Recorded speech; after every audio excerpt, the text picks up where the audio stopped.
gold rush, railroads, and a sense of adventure weren't what really built the Wild West. The contribution of these factors was only limited to drawing people to the frontier. The Wild West didn't become civilized until women arrived, and no, we're not talking about the wives and mothers of settlers. We're talking about the madams, the ladies of the lines, and the soiled doves who used the world's oldest profession to transform lawless camps into actual communities. Here's what life was really like for a woman working in a Wild West brothel.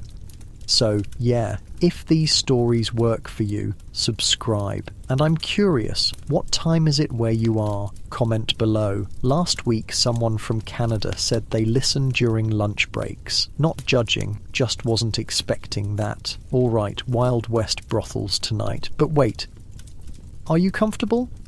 No, really. Check. Pillows, blankets, the whole deal. Where we're going, you'll want to be settled. Your eyes flutter open to darkness. For a moment, panic grips you. Where are you? The thin mattress beneath you isn't your bed. The smell is wrong. Tobacco, whiskey, cheap perfume, and something else. Something human. Then it all comes rushing back. You're in Silver Creek, 1876, in a tiny room above a saloon that now doubles as your workplace and home.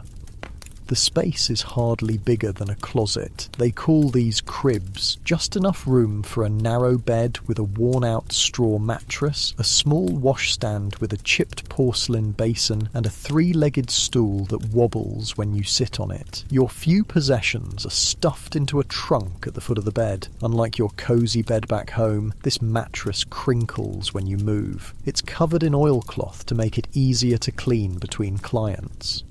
Christ, it's cold. The thin blanket does nothing against the mountain chill that seeps through the gaps in the wooden walls. The cold is different here in the Rockies. It cuts right through to your bones. Nothing like back east. You can hear someone coughing in the next room. These walls are so thin you can practically hear people thinking. 3 days you've been here, and already you know that Molly in the next room talks in her sleep, and the girl 2 doors down cries silently every night. Rise and shine, ladies' coffee's hot and the day's wasting. That's Sadie, the madam. Her voice carries through the building like a trumpet. You can picture her already, all 5 feet of her wrapped in a silk robe, her greying hair still in papers, marching down the hall to make sure her girls are up and moving. You glance out the small window. It's not even dawn yet, just a hint of grey on the horizon, but the mines start their shifts early and there's money to be made from men coming off the night shift. Not that you're exactly rolling in cash. 3 days in and you've made just enough to cover your room and board with a few dollars to spare. Martha, you awake in there? Got a gentleman asking for you special like? Sadie's voice is right outside your door now. You sit up, rubbing sleep from your eyes. I'm up.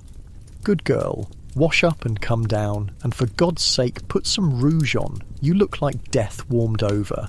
You can hear her shuffling away, muttering something about green girls and breaking them in right.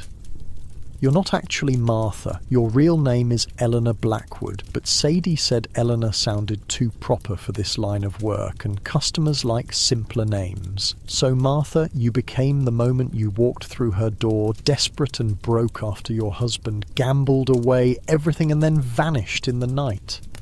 In your head, you're still screaming, how did I end up here? This is how I die, in a crib, in a mining town. But outwardly, you're calm. You've always been good at keeping your face blank, a skill that's serving you well now. The wash basin water is ice cold, making you gasp as you splash it on your face. No time to heat it up. You've learned that much already. In this business, time is literally money, and hot water is a luxury reserved for paying customers. You pull a brush through your hair and pinch your cheeks hard to bring some colour. The rouge is in a small tin on the washstand, bright red and waxy. You dab some on your lips and cheeks, wincing at how garish it looks in the small cracked mirror. Nothing like the subtle beauty you once prided yourself on. Martha, he ain't gonna wait all day. Sadie's voice again, impatient now. You throw on your work dress, a red satin thing with too much lace and a neckline that makes you flush every time you catch your reflection. 3 days ago, you would have died before wearing something like this. Amazing how quickly necessity changes your standards. Your dress back home wouldn't last a day here. It's funny. I spent so much on those proper dresses and they were basically just wall decoration compared to what I need now. The floorboards creak as you make your way down the narrow stairs. The saloon below is never completely quiet, but at this hour it's subdued. Just a couple of miners nursing drinks at the bar, and the piano player slumped over his keys, snoring softly. And there's your gentleman caller, a big bearded man in dirty work clothes, his face weathered by sun and wind. He's nervously twisting his hat in his hands, and when he sees you, his face breaks into a smile that reveals several missing teeth. "This here's Joe," Sadie says, patting his shoulder. "He's a good one, pays fair and don't cause trouble. Treat him nice, Martha." Joe nods at you, still twisting his hat. "Ma'am," he says, surprisingly soft-spoken for such a big man. Sadie gives you a little push toward the stairs. "Room 3's open. 20 minutes. Not a minute more. I'll be timing." And just like that, your workday has begun before the sun has even cleared the mountains. Not quite what you pictured when you headed west after reading those pamphlets about opportunity and adventure. As you lead Joe up the stairs, you can't help but think about the journey that brought you here. 6 months ago, you were a respectable shopkeeper's wife in Boston. Then Thomas lost the shop in a card game, took what little money you had left, and disappeared. The shame of it drove you west, where no one would know your story. You thought you'd find work as a seamstress or maybe a cook, but in a town with 20 men for every woman, the best paying job was obvious, and after 3 days of hunger, watching your last coins disappear, you found yourself knocking on Sadie's door. "You ever done this kind of work before, honey?" she'd asked, eyeing you up and down. "No, ma'am," you'd admitted.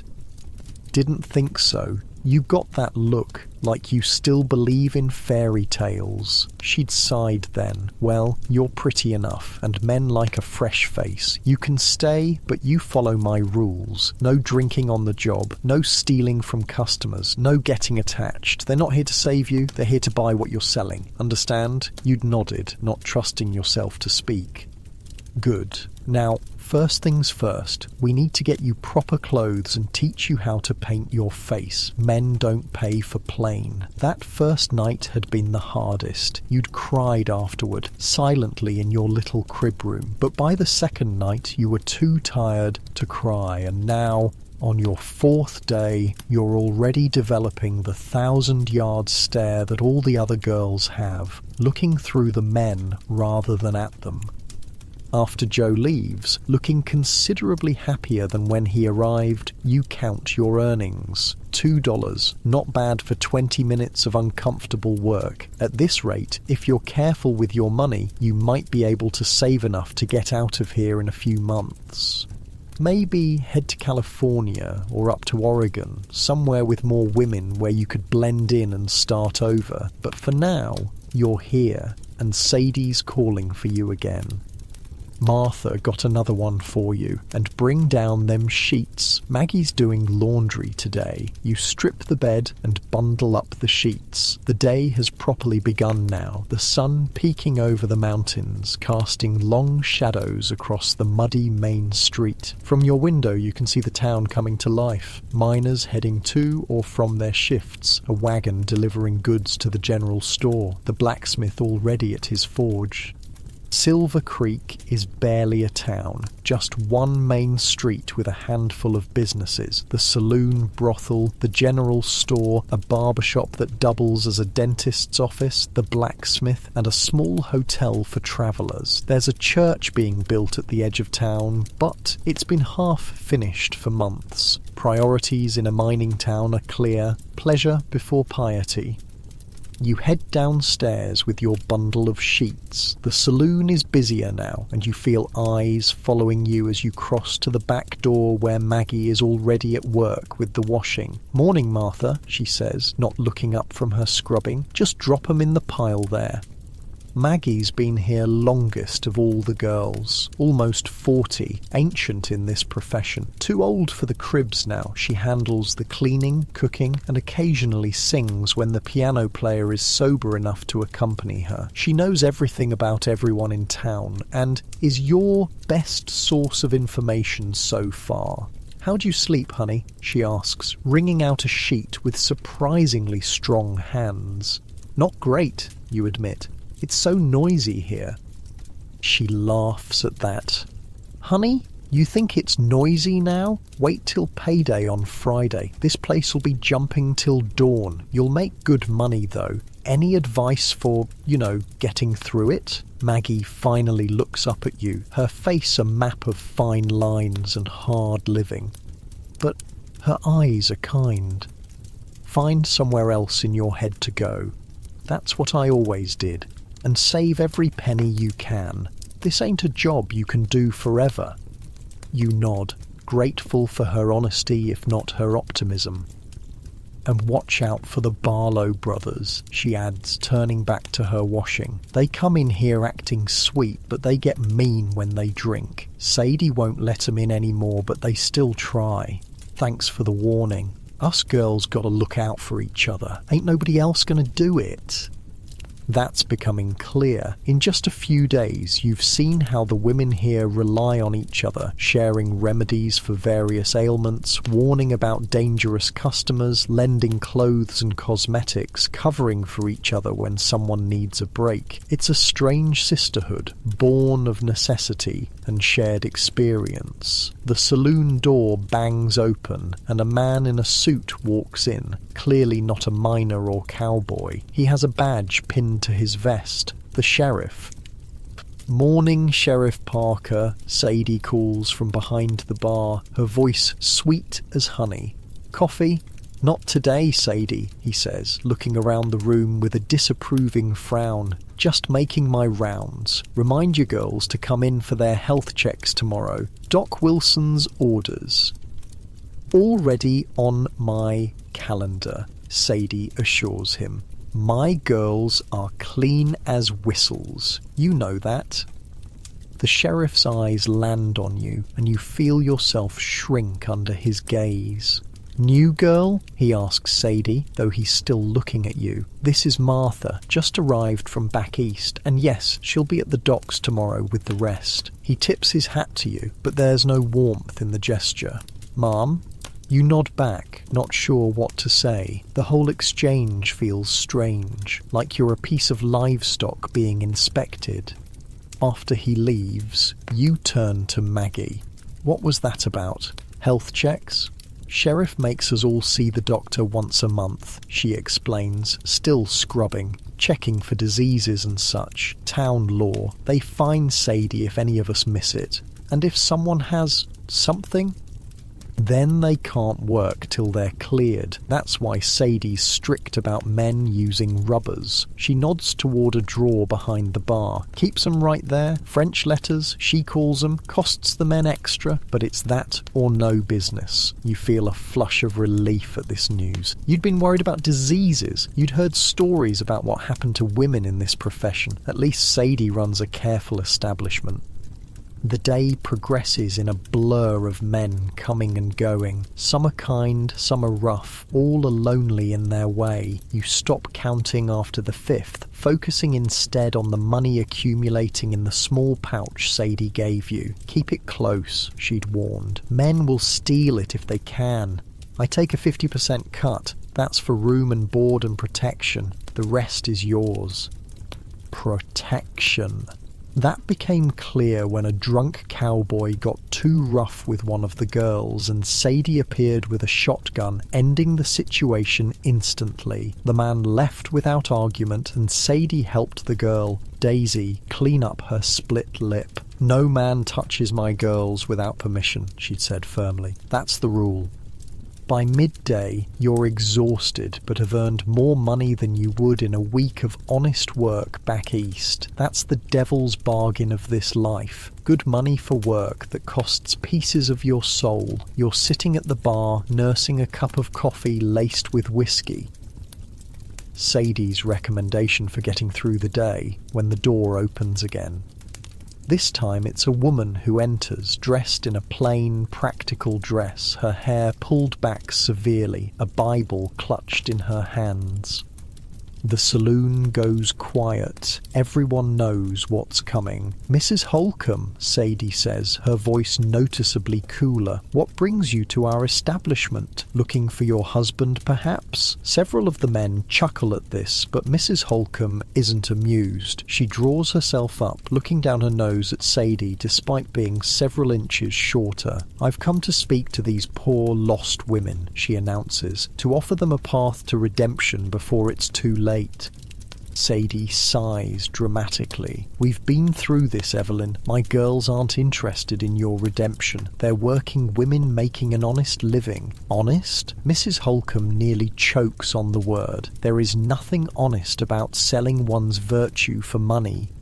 You find yourself speaking before you can stop yourself. "And what would you have us do instead, ma'am? Work in your husband's mine for pennies a day until our lungs give out, or marry one of these fine gentlemen who just as soon beat us as look at us?" The room goes even quieter. Mrs. Holcomb turns her stern gaze on you. "You're new," she observes. "Not yet completely corrupted. Come with me, child. The Ladies' Aid Society can find you respectable work." You almost laugh. "Doing what? Washing clothes for half what I make here? No thank you, ma'am." Her lips tighten to a thin line. Pride comes before a fall, young woman. "When you're ready to save your immortal soul, you know where to find me." And with that, she turns and marches out, her back rigid with disapproval. Sadie comes over and puts a hand on your shoulder. "Good for you, standing up to old Battle-Axe Holcomb, but watch yourself. Her husband owns half the town, including the bank. Don't make enemies you can't afford." You nod, suddenly aware that you may have spoken too freely. In a town this small, with everyone's fortunes tied to the mines and the men who own them, politics is a dangerous game. As the day wears on, you learn more about the complex social web of Silver Creek. The brothel, while officially scorned by respectable society, is central to the town's economy and social life. Men come not just for the obvious services, but for company, conversation, and a taste of civilization in the rough frontier.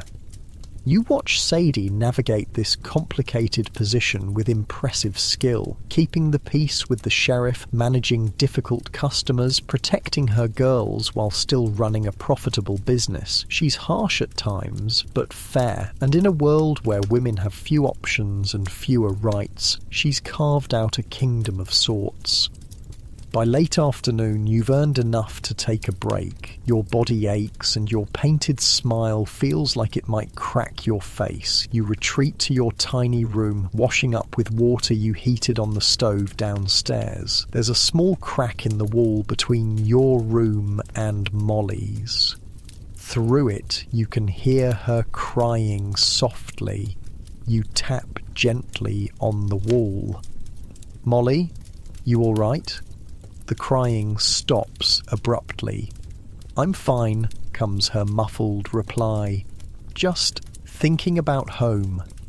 You understand. Every woman here has a story, a before life that led them to this place. Some are running from something, others running towards something. All are surviving the best way they know how. "Where's home?" you ask, settling on your bed, grateful to take weight off your feet. "Kansas," she says after a pause. "Farm country. Drought took our crops 3 years running. Pa couldn't pay the bank." Another pause. "You?" "Boston," you say. "Husband gambled away everything, then left." She makes a sound that might be a laugh. "Men. They make the messes. We clean 'em up. That we do. You agree, lying back on your thin mattress. Outside, the sun is starting to lower behind the mountains. Soon, the night shift will begin. Busier, rowdier, more profitable, but also more dangerous. You should sleep while you can, but your mind is too full. You think about Mrs. Holcomb and her judgment, about Sheriff Parker and his calculating gaze, about Joe with his gentle voice and rough hands, about how quickly your life has changed and how uncertain your future remains. In just one day in Silver Creek, you've made more money than you did in a week of honest work back east. But at what cost? And how long can you do this before it breaks something essential inside you? These questions follow you as you drift into an uneasy sleep, the sounds of the saloon beginning to swell below as night falls on the Wild West, a place where fortune and ruin walk hand in hand, and where women like you carve out survival one client at a time. Your last thought before sleep claims you is that your fancy feather bed back in Boston never felt as necessary as this thin straw mattress does now. The difference between comfort and survival as stark as the line between your old life and the new. The sound of breaking glass jolts you awake. Shouting follows, a man's voice, then Sadie's cutting through like a knife. You break it, you buy it, Mr. Rogers, that's imported crystal, and I'll be adding it to your tab. You blink at the grey light filtering through your window. Morning already, it feels like you just closed your eyes. Your body aches in places you didn't know could ache, and your mouth tastes like you've been chewing on old pennies. The bed in your crib is still a shock every morning, narrow as a coffin, the mattress lumpy with straw poking through in spots, nothing like the featherbed you shared with Thomas back in Boston, though honestly, right now it feels like the most comfortable place in the world. Just 5 more minutes. A sharp knock on your door shatters that dream. Rise and shine, Martha breakfast in 10 minutes and Sadie wants to talk to all the girls. It's Maggie's voice, already moving down the hall to wake the others. You groan and push yourself upright. The tiny room spins for a moment. Too much whiskey in your coffee yesterday. Rookie mistake. You've got to learn to pace yourself or you'll end up like Lila, who drinks so much she can barely stand by evening. The floorboards are ice cold under your bare feet. Mid-October in the mountains is no joke. Winter's already breathing down your neck. You splash water on your face from the basin, wincing at the cold, and pull on your day dress, a simple brown cotton thing that's seen better days. No need for the fancy stuff until the evening crowd arrives.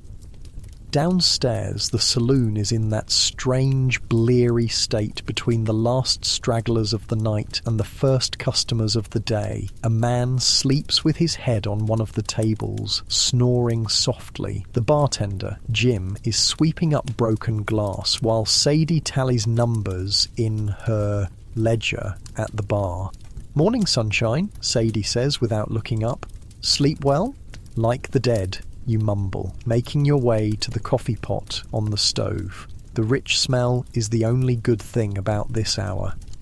Sadie snorts. "You'll get used to the hours, or you won't last." She closes her ledger with a snap. Coffee's fresh, Maggie's making flapjacks in the kitchen. Eat up, busy day ahead. The kitchen is a warm, steamy sanctuary at the back of the building. Maggie stands at the stove, expertly flipping flapjacks while chatting with 3 other girls already seated at the large wooden table. This is the heart of the house, where the women gather without men, where they can drop the act for a little while. "Well, look what the cat dragged in," says a tall blonde as you enter. "Rough night, new girl?"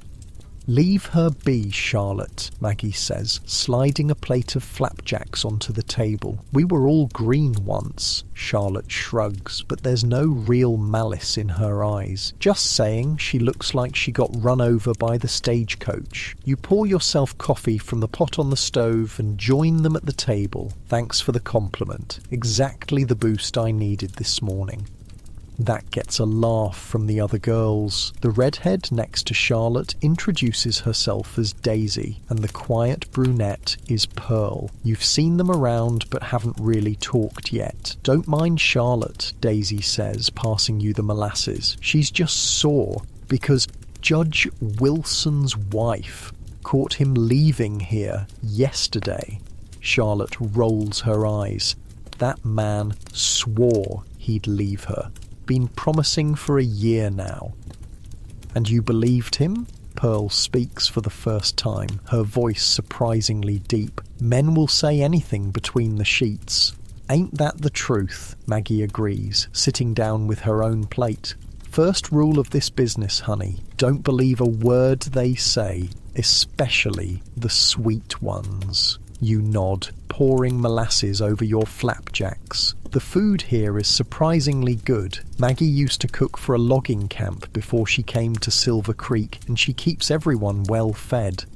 So, where'd you come from, Martha? Daisy asks through a mouthful. Boston, you say after a moment's hesitation. No point lying to these women. They can spot a fake story a mile away. Fancy, Charlotte says. What brought you all the way out here? Man trouble, I'm guessing.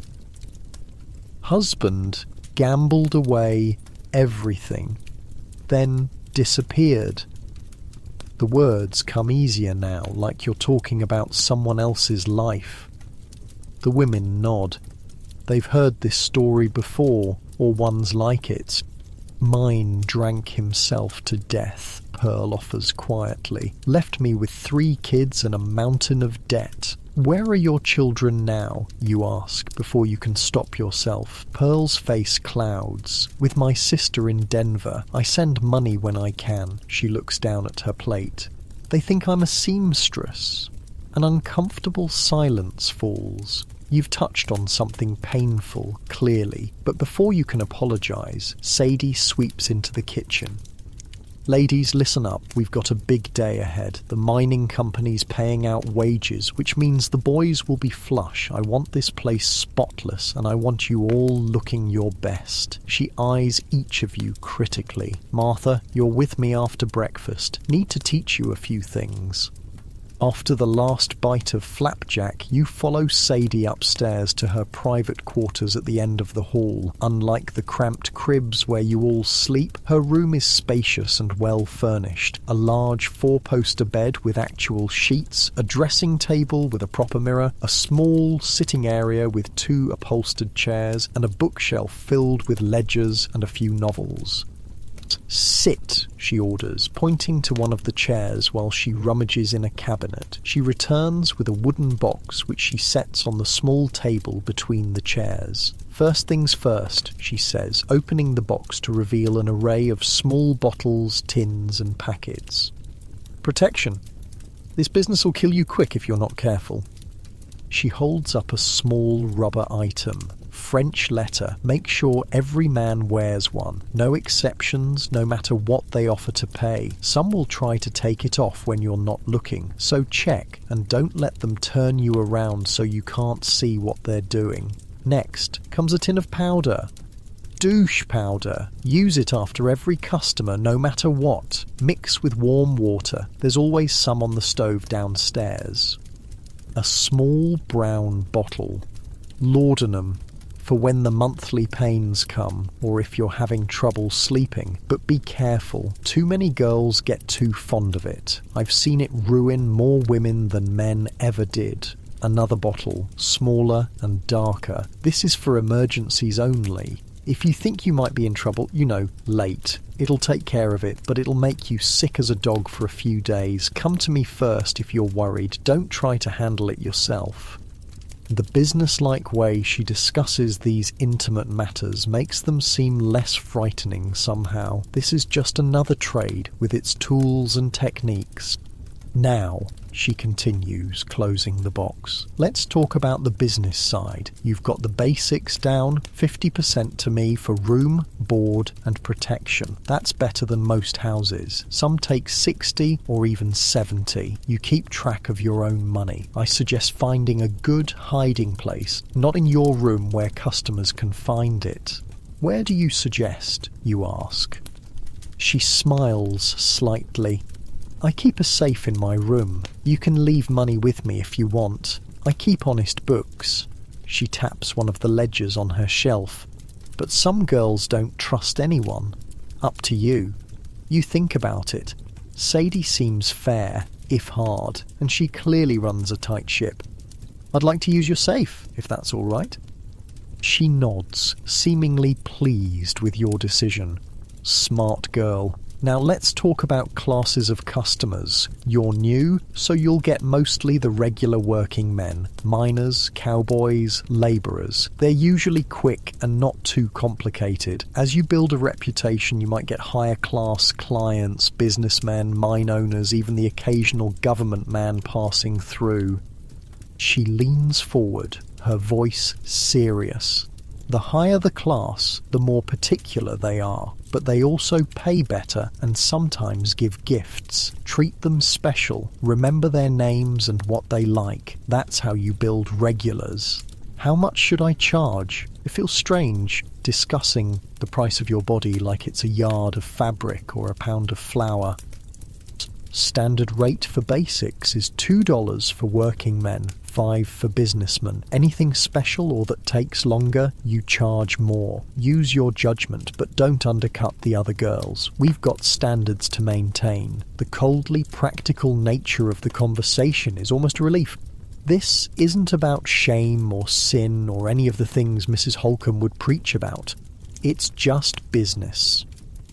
One more thing, Sadie says, her voice softening slightly. Find something else to think about when you're with them. A place you like, a happy memory, a plan for the future. Don't let this job get in here. She taps her temple. That's how girls end up broken. It's perhaps the kindest thing she's said to you so far, and you find yourself unexpectedly moved. Thank you, Sadie.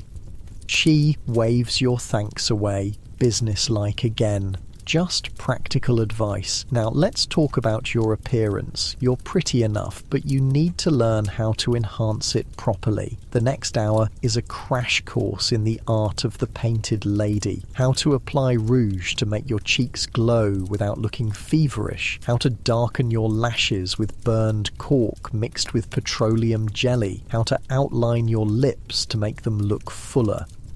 Men like a woman who looks healthy, Sadie explains as she demonstrates on your face. They get enough sickness and death in the mines. They come here for life and colour. When she's done, you barely recognise yourself in her mirror. The woman staring back looks worldly, confident, desirable. Nothing like the proper Boston shopkeeper's wife you were 6 months ago. There, Sadie says with satisfaction. Now you look the part. Remember what I showed you. First impressions matter in this business. Back in your room, you practice what Sadie taught you, trying to commit the techniques to memory. The makeup feels heavy and strange on your face, but you have to admit it's effective. Even in your plain day dress, you look like a different woman. A soft knock interrupts your practice. It's Pearl, the quiet brunette from breakfast. Sorry to bother you, she says, hovering in the doorway, but I thought you might want these. She holds out a pair of silk stockings only slightly worn. Charlotte was going to throw them out, just a small tear at the top, see? Nothing that can't be mended. You take the stockings, touched by the gesture. Good silk stockings are expensive, a luxury you haven't been able to afford since Thomas left. Thank you, you say. That's very kind. Pearl shrugs, looking embarrassed. Us girls have to look out for each other. No one else will. She turns to go, then hesitates. Some of us play cards in the kitchen on Tuesday afternoons when it's slow. You should join us. I'd like that, you say, and mean it. After she leaves, you examine the stockings. The tear is indeed small, easily fixed with a few careful stitches. You've always been handy with a needle. Maybe that's a skill you could offer the other girls in exchange for their knowledge. The afternoon passes in a flurry of activity. The whole place is being cleaned from top to bottom in preparation for the evening rush. You're assigned to help Maggie wash all the glassware, while other girls sweep and mop and dust. Payday's always busy, Maggie explains as you dry a seemingly endless parade of glasses. Miners come in with their pockets full and looking to spend. Good money, but long hours. How many customers should I expect? You still have trouble saying the word. Like naming it makes it more real. Maggie considers this. On a regular night, maybe 5 or 6. On payday, could be double that. Don't worry, Sadie won't let anyone work you to death your first week. She's tough, but fair. As you work, Maggie fills you in on the unwritten rules and customs of the house. Who to avoid, the Barlow brothers if they manage to sneak in, a mine foreman named Tucker who likes to leave bruises, any man who won't take off his boots. Who the good customers are, Judge Wilson despite his wife. Doc Harris, who sometimes treats the girls for free, a shy bookkeeper from the mining office who mostly just wants to talk.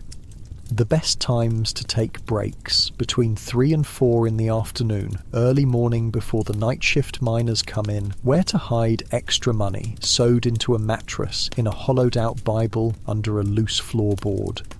It's a master class in survival, delivered matter-of-factly between polishing glasses. One more thing, Maggie says, lowering her voice. If you ever need to get away, really away, there's a woman in Denver who helps girls start over. Name's Mrs. Robinson, runs a boarding house for respectable working women. She doesn't ask questions about your past. Sadie knows about her, sends girls there sometimes when they want out of the life. You absorb this information silently, an escape route if you need it. Good to know. Why are you telling me this? You ask, finally. Maggie's hands don't stop working as she answers. You've got that look, like you're just passing through, not settling in. Some girls are made for this life, mate. They take to it like ducks to water. Others, she shrugs, just thought you should know there are options. Before you can respond, the front door bangs open and a boisterous group of men enters. Miners just off shift, their faces still streaked with coal dust, ready to spend their newly acquired wages. Showtime, Maggie murmurs, drying her hands on her apron. Remember what Sadie taught you, and if you get overwhelmed, signal me or one of the other girls. We look out for each other here. The afternoon blurs into evening as more men arrive, filling the saloon with noise and smoke and the smell of unwashed bodies. You circulate as Sadie instructed, smiling and chatting, accepting drinks that you secretly pour into the spittoon when no one's looking. It's overwhelming at first, the noise, the hands that seem to find their way to your waist or shoulders at every opportunity, the crude jokes and cruder propositions. But you find a rhythm eventually, a way to navigate the room that keeps you moving, never trapped in one spot for too long. You watch the other girls work, Charlotte with her brassy laugh and expert flirtation, Pearl quieter but with a mysterious air that seems to draw certain men like moths to flame, Daisy with her vivacious energy always in motion. Each has developed her own persona, her own way of attracting customers. What's yours going to be? You're still figuring that out. For now, you lean on your Boston background, playing up the contrast between your proper speech and your current profession. Men seem to enjoy the novelty of it. A real society lady, one miner says appreciatively after you correct his grammar without thinking. Fancy that in a place like this. By midnight, you've taken 3 men upstairs to your crib room. The encounters are brief, transactional, impersonal. You follow Sadie's advice and let your mind drift elsewhere, to a peaceful day in the Boston Public Garden, to plans for saving enough money to leave, to the plot of the last novel you read before your life collapsed. It works, mostly. You're present enough to ensure the men follow the rules, to count your money afterward, to use the douche powder as instructed, but some essential part of you is elsewhere, protected. Between customers, you find moments to breathe, standing by the back door, letting the cold mountain air clear your head, sharing a quick cigarette with Daisy on the back steps, a cup of coffee in the kitchen with Maggie, who always seems to know when someone needs a break. It's during one of these moments that you overhear a conversation that catches your attention. Two men at a nearby table, better dressed than the miners, one older with a heavy gold watch chain across his vest, the other younger with the look of an educated Easterner. "The railroad's coming through. Mark my words," the older man is saying. 6 months, maybe less. And when it does, this town's going to explode. "And you've already bought up the land they'll need," the younger man says with admiration. "Brilliant, Mr. Holcomb." Holcomb, the name registers immediately. Mrs. Holcomb's husband, the man who owns half the town, according to Sadie. Smart investing is about seeing the future before others do, Holcomb says smugly. "The mine's producing well, but it's the railroad that will make this town, and those who control the land control the future." You drift closer, pretending to clean an empty table. "What about the current businesses?" the young man asks. "Will they be affected?" Holcomb's laugh is short and dismissive. "Some will thrive, those that serve our purposes. Others..." His eyes drift around the saloon, lingering on the girls, on Sadie behind the bar. "Others may find that Silver Creek is becoming too respectable for their particular services." A chill runs through you. Is he planning to shut down the brothel? Where would you all go? What would happen to women like Pearl sending money to her children? Before you can hear more, Charlotte appears at your elbow. "Got a live one asking for you," she murmurs. "Table by the stairs. Looks like he can pay well." You reluctantly leave the conversation behind, filing the information away to think about later. For now, there's work to do.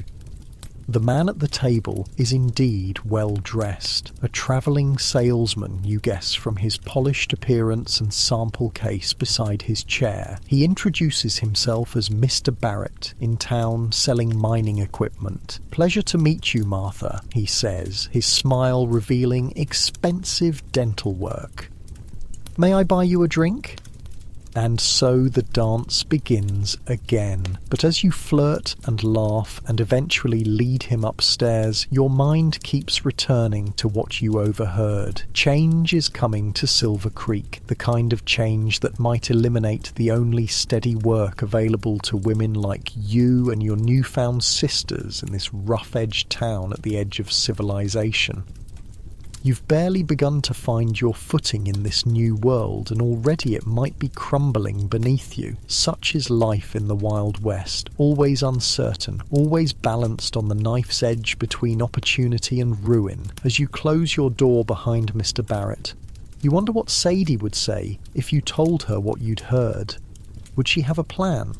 Would she fight, or would she simply move on to the next boomtown, the next opportunity? And what would you do if forced to choose?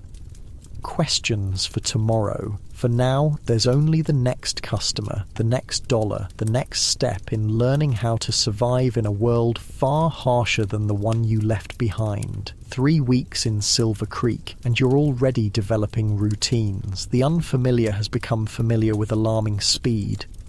You wake earlier now, before Maggie's knock, your body's adjusting to the rhythm of brothel life. Sleep during the quiet afternoon hours, work from evening until dawn. The lumpy straw mattress no longer feels strange beneath you. The cold no longer shocks when your feet hit the bare floor each morning. Today, sunlight streams through your small window at an angle that tells you it's nearly noon. You've slept later than usual after a particularly busy night, payday at the mine again, and the saloon was packed until the early hours. Your muscles protest as you sit up. 27 customers in one night, a record you're not eager to repeat. But the money was good. Your emergency fund is growing faster than you'd hoped. Another couple of months like this, and you might have enough to leave to start over somewhere else. Maybe California. You've heard San Francisco is booming. More opportunities for women there, even respectable ones. That thought carries you through your morning rituals, washing your face, brushing your hair, dressing in your day clothes. No need for makeup and fine dresses until evening. Daytime is for chores, meals, and the brief window of normalcy the women carve out for themselves between shifts. The saloon below is quiet when you descend the stairs. Jim the bartender nods as you pass, busy polishing glasses. The tables have been cleaned, the floor swept of last night's debris, cigarette butts, broken glass, the occasional lost coin that Sadie always finds before anyone else. In the kitchen, Maggie presides over a pot of something that smells heavenly. Stew, you realise, with real beef, a luxury Sadie allows after good nights. There she is, Maggie says with a smile. Thought you might sleep through dinner. Nearly did, you admit, pouring yourself coffee. Is that real beef? Sure is. Sadie's in a good mood. Last night was the best take in months. She stirs the pot. Said we earned a proper meal. Pearl and Daisy are already at the table, playing cards. Charlotte is notably absent, probably still sleeping after her own busy night. She had a line of customers waiting outside her door from dusk till dawn. Well, look who finally decided to join the living, Daisy teases. Rough night, Martha? 27, you say, collapsing into a chair with your coffee. Pearl whistles low. Damn, I only had 18. You're building quite the reputation. There's no judgment in her tone, just professional acknowledgement. In this upside-down world, your growing customer base is a kind of success, a validation of your worth in the only currency that matters here. Deal me in next hand? You ask, nodding at their cards. Sure thing, we're playing for hairpins. Pearl shows you her small pile of winnings. I'm cleaning Daisy out, only because I let you, Daisy retorts with a grin. These quiet afternoon moments have become your favourite part of life in Silver Creek. Just women together, no performance required, no men to please, just coffee and cards and Maggie's cooking and conversation that doesn't require painted smiles. The back door opens, letting in a blast of cold air and Sheriff Parker. He removes his hat as he enters, nodding to the women. Ladies, Maggie, that stew smells like heaven itself. Might be some extra if you've got news worth hearing, Maggie replies without missing a beat, their familiar exchange revealing a relationship more complex than you initially assumed. The sheriff chuckles, hanging his hat on a peg by the door. Caught one of the Barlow boys trying to sneak in through the back window last night. Got him locked up for attempted breaking and entering. Maggie ladles stew into a bowl and sets it on the table. Worth a bowl, I'd say.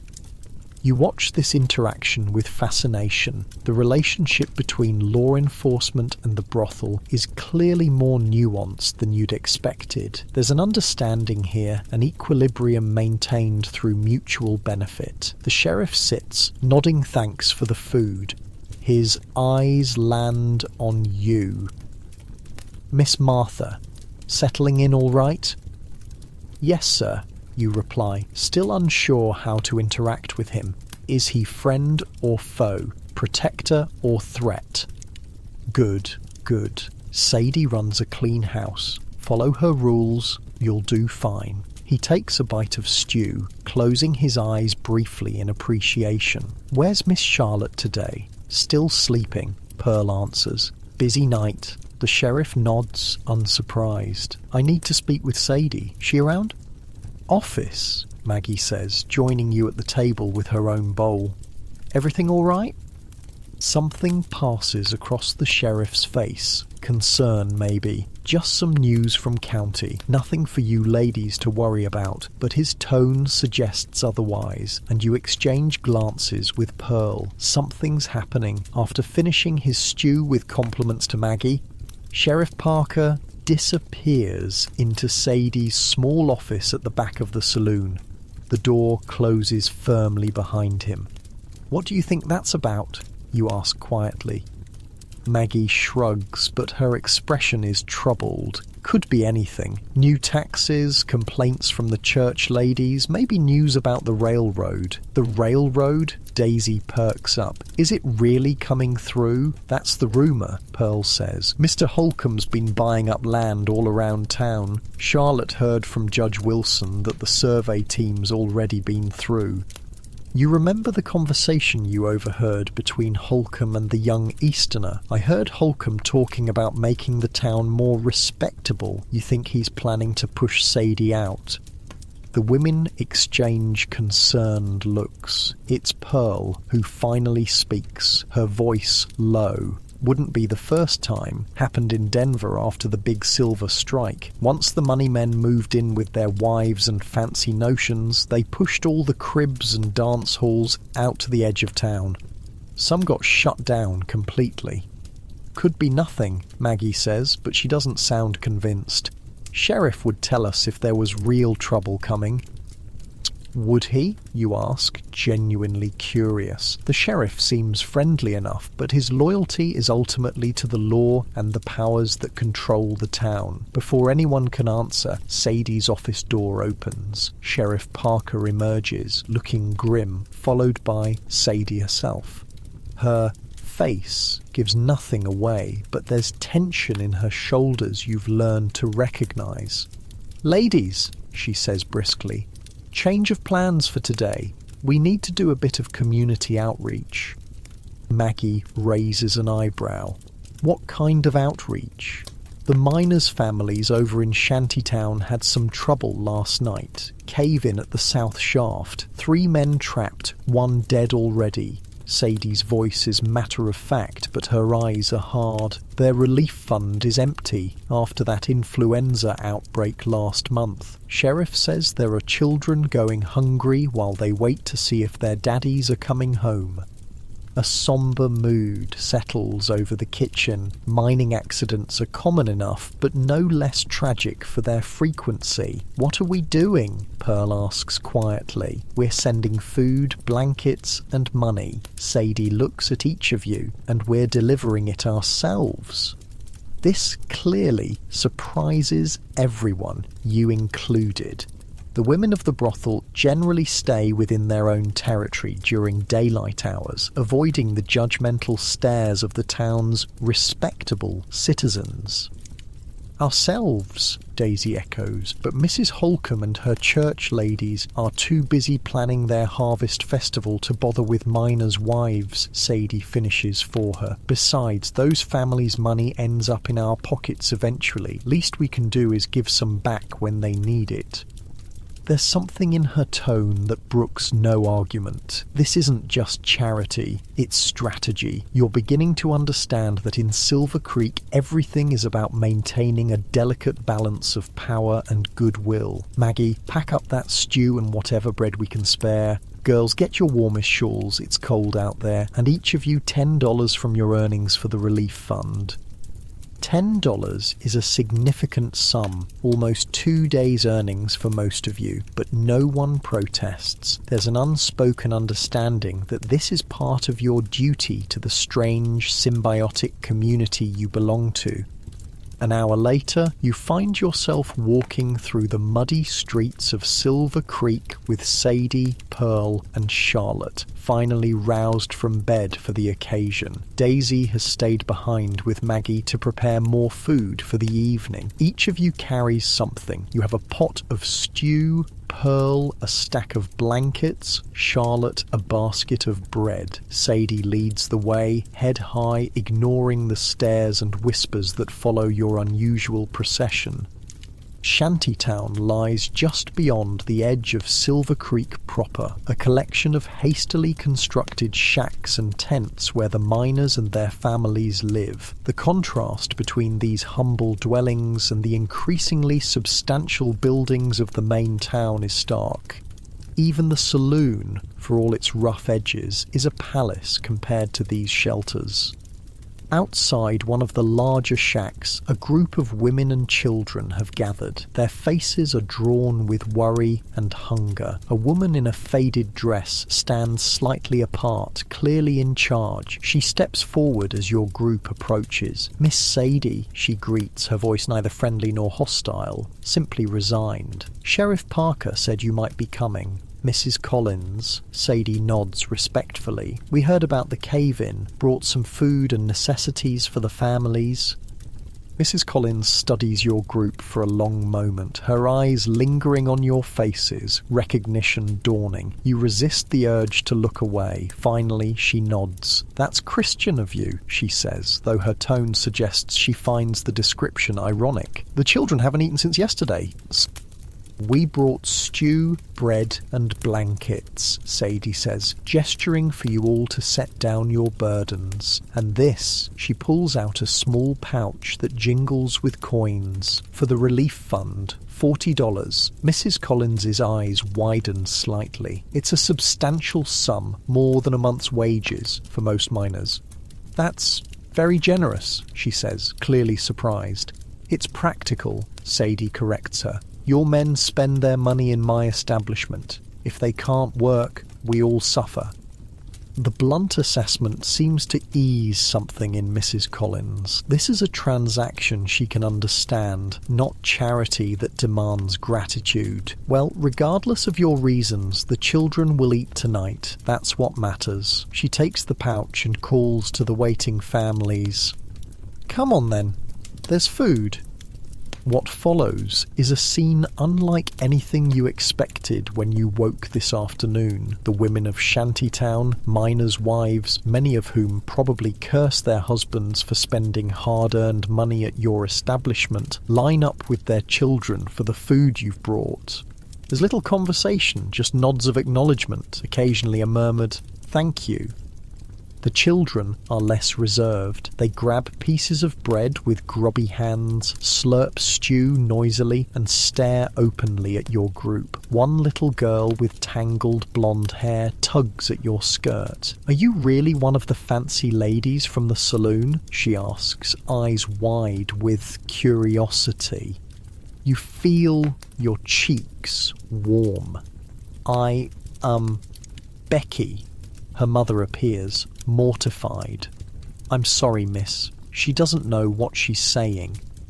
"It's all right," you manage, smiling at the little girl. "Yes, I work at the saloon." "Do you wear pretty dresses?" Pa says the ladies at the saloon wear the prettiest dresses in town. Despite yourself, you laugh. "Yes, sometimes we do." The mother looks torn between embarrassment and her own curiosity. Finally, she asks quietly, "Is it true you ladies sent for a doctor from Denver when Timmy Wilson had the fever? The real good one that saved him?" The question catches you off guard. You glance at Sadie, who nods almost imperceptibly. "Yes," you say, "though this happened before your time. Miss Sadie arranged it." The woman nods, something shifting in her expression. "My Tommy's friends with Timmy. Don't know what we'd have done if... well, thank you for the stew."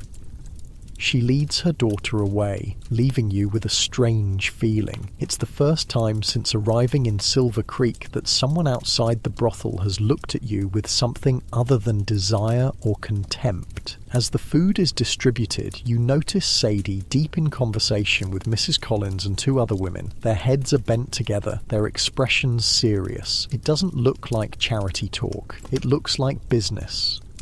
Pearl sidles up beside you, following your gaze. "Politics," she murmurs. "Sadie's good at it." "Politics?" you echo, confused. Sheriff brings her news. She decides who needs to know what. Those women." She nods toward the group with Sadie. "They're the real power in Shantytown. Their husbands might swing the picks, but these women keep everyone alive and in line." You watch the interaction with new eyes. There's something happening here beyond simple charity. Alliances being reinforced, information being exchanged. Sadie isn't just being kind, she's shoring up support, building goodwill that might be needed later. "Is this about the railroad?" you ask quietly. About Holcomb trying to clean up the town. Pearl shrugs, but her eyes are knowing. Sadie doesn't confide in me, but I've seen this before. She's preparing for something.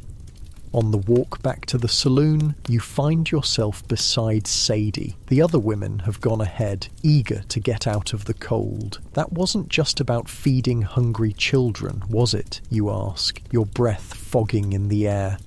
Sadie gives you a sharp look, then something like approval crosses her face.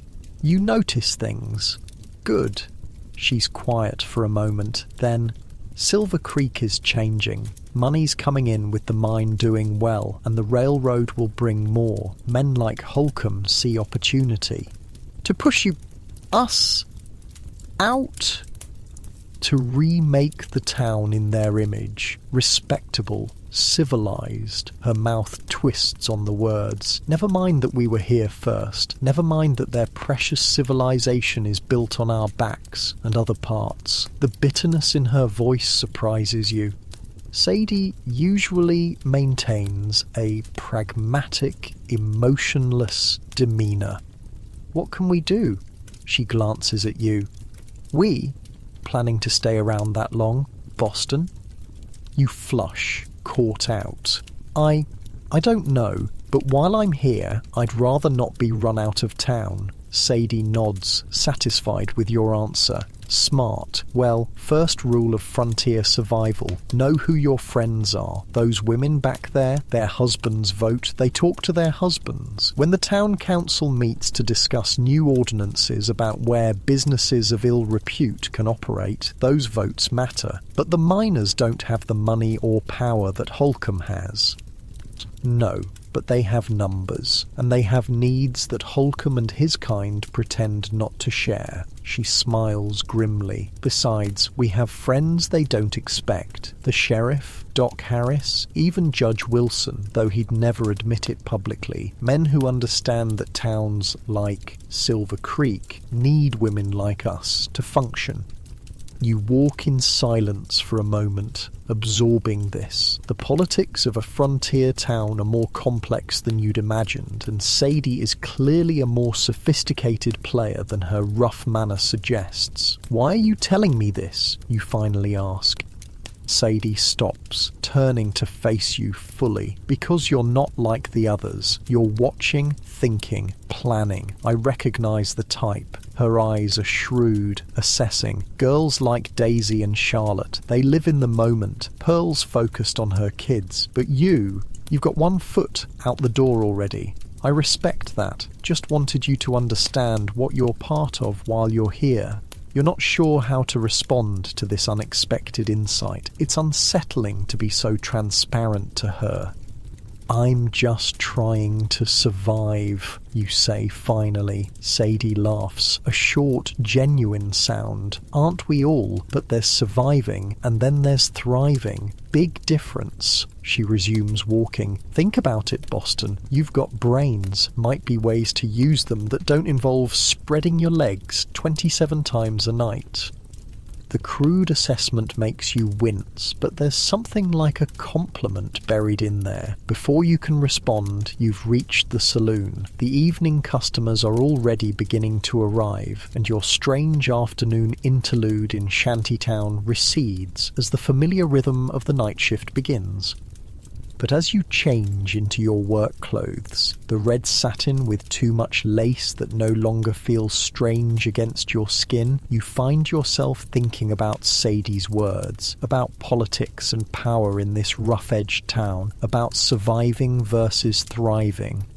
You came to Silver Creek with one goal, earn enough to escape, but now you're glimpsing something unexpected, the complex social web that holds this precarious community together, and the crucial, if unacknowledged, role that women like you play in it. It's not respectable.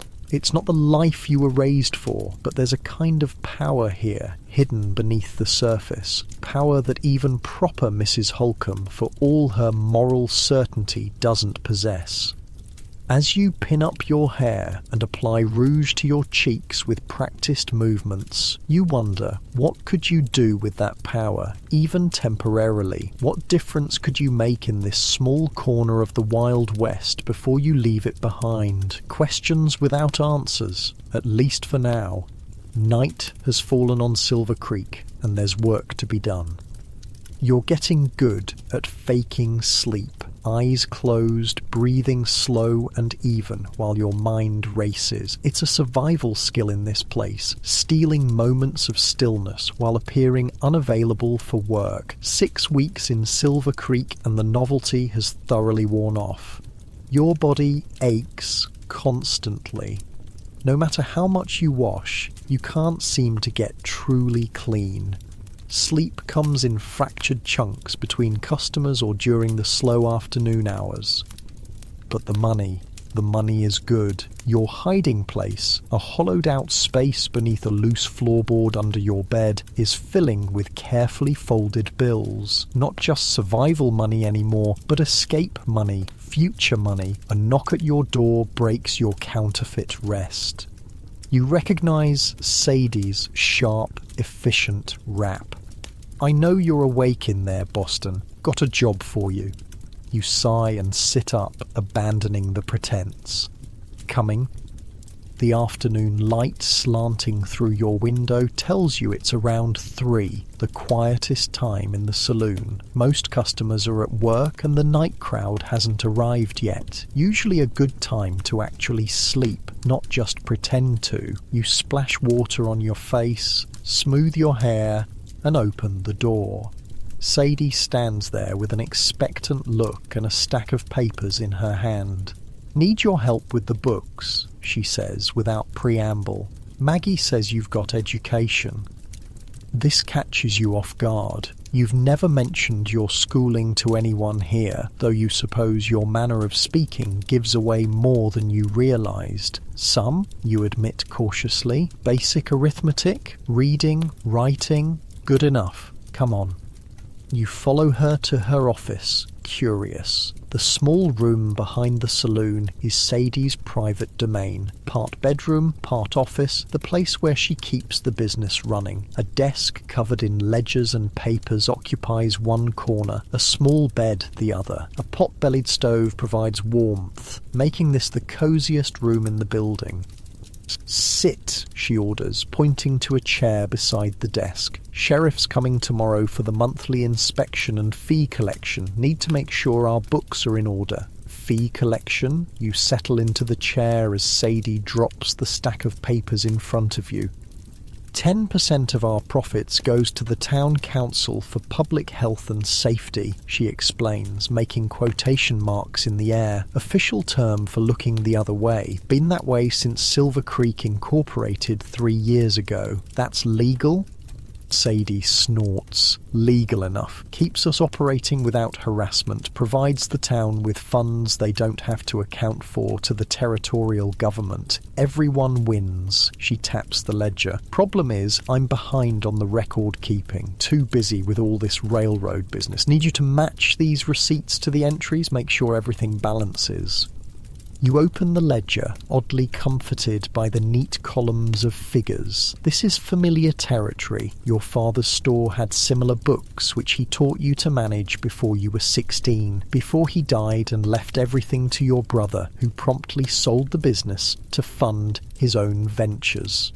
I can do this, you say, with more confidence than you've felt about anything since arriving in Silver Creek. Good. Get it done by dinner. I'll be back. She leaves you to it, closing the door behind her. Alone in the warm quiet of the office, you lose yourself in the familiar rhythm of accounting. Receipts for liquor deliveries, payouts to the girls, bribes to various officials listed as community relations, costs for laundry and food, and coal for the stoves. It's oddly soothing, this ordered world of numbers. The ledger reveals more about Sadie's operation than you expected. She's meticulous, tracking every penny in and out, and profitable. The brothel clears more money in a month than your father's store did in a year. You also note with interest that Sadie puts aside 10% of the profits each month for something listed only as contingency. Preparing for trouble, you realise. Smart. You're so absorbed in the work that you don't notice the door open. A man's voice startles you. Well, well, what have we here? You look up to find on June 14th, 1800, Napoleon Bonaparte, first consul of France, faced complete defeat at the Battle of Marengo when 30,000 Austrian troops surprised his scattered forces. By mid-afternoon, his army was in full retreat and victory seemed impossible, but within hours, one of history's most dramatic battlefield reversals would cement Napoleon's legend and change the fate of Europe. Here's what it was really like to experience Napoleon's greatest comeback. Before we start, if these stories help you sleep, hitting subscribe would be amazing. And I'm curious, where are you listening from? Drop your location and time in the comments. Sometimes I see someone from Tokyo commenting at what's like 3 a.m. my time. Okay, tonight we're heading back to the Napoleonic Wars. But before we go anywhere, get comfortable. Seriously, take a second, adjust your pillows, fix that blanket. Where we're going, you're definitely going to want to be settled in. Your eyes flutter open to a damp grey dawn in northern Italy. The first thing that hits you is the soreness. Every muscle in your body aches like you've been trampled by horses. You're not in your cosy bed with its memory foam and clean sheets. No, you're sprawled on hard-packed earth with only a thin, scratchy wool blanket between you and the ground. The June morning should be warm, but there's a chill that seeps right into your bones from the rain-soaked soil beneath you. Around you, thousands of French soldiers are stirring in the pre-dawn light. The smell is, let's just say, an army of men who haven't bathed in weeks creates its own special aroma. Sweat, leather, gunpowder, and something else, that underlying tension that comes before battle. Up. Get up. Citizen. The Austrians are moving. The shout jolts you fully awake. The year is 1800, and you're a soldier in Napoleon Bonaparte's army of reserve. And this day, June 14th, will become one of the most legendary in military history, though right now it just feels like another miserable morning in a foreign country where people keep trying to kill you. You scramble to your feet, grabbing your musket. Your stomach growls painfully. Dinner last night was a half ration of mouldy bread that you had to choke down with some questionable water. The supply wagons are somewhere far behind the army, and foraging parties haven't brought back much. Napoleon's bold strategy of crossing the Alps has gotten you behind enemy lines, but it's also gotten you pretty damn hungry. They're saying the Austrians are attacking from Alessandria, mutters the soldier next to you, a grizzled veteran named Marcel with a magnificent moustache and a missing front tooth. But that can't be right. The first consul said they'd be retreating. That's the thing about Napoleon Bonaparte. He's a military genius, sure, but even geniuses make mistakes, and this morning he's made a big one. See, Napoleon's convinced that the Austrian army under General Michael von Mehlers is trying to escape east, so he spread his forces out across miles of countryside to catch them. You and about 15,000 other French troops are around the village of Marengo, while another 10,000 are scattered elsewhere. It's a smart plan if the enemy is actually retreating, but they're not. As the morning fog lifts, an unmistakable sound rolls across the plains like distant thunder, cannon fire, a lot of it. "Holy shit," Marcel whispers, his face going pale beneath his weathered tan. "That's a full attack." Within minutes, officers are shouting orders, drummers are beating assembly, and your regiment is forming up. Through gaps in the morning mist, you catch glimpses of the Austrian army emerging from Alessandria, not retreating at all, but advancing in full force, 30,000 men with over 100 cannons against your scattered 15,000 with barely a dozen guns. Wait, this can't be right. Napoleon is supposed to be the one surprising enemies, not the other way around. But here you are. "The first consul was wrong," someone says nearby. "We're completely outnumbered." And just like that, you're marching forward into what might be the last day of your life. See, Napoleon Bonaparte's not actually with you. That's another problem. He's miles away at his headquarters, convinced the Austrians are retreating, not attacking. By the time messengers reach him with news of the assault, precious hours will be lost. The initial Austrian attack hits like a hammer. Their artillery opens up and the sound is deafening, not just the boom of the cannons, but the whistling shriek of round shot tearing through the air, followed by the sickening thud when it finds its target. You watch in horror as a cannonball rips through your formation, taking 3 men with it in a spray of red. Your regiment forms up along a small stream called the Fontenone. It's not much of a defensive position, just a narrow waterway with steep banks, but it's all you've got. The orders are simple. Hold this line at all costs. The Austrians come in waves, their white uniforms standing out against the green fields. Their first assault hits the French centre, where General Victor's division is positioned. Your own regiment is part of General Lanz's division, off to the right flank. "All steady," your captain shouts. "Wait for the order." The first Austrian attack is repulsed. Men cheer around you. Maybe this won't be so bad after all, but then you look west and your heart sinks. More Austrian columns are forming up, a lot more. "I've been in 12 battles," Marcel says, calmly reloading his musket, "and I've never seen odds this bad." "Then why are you so calm?" you ask, your own hands shaking as you try to reload.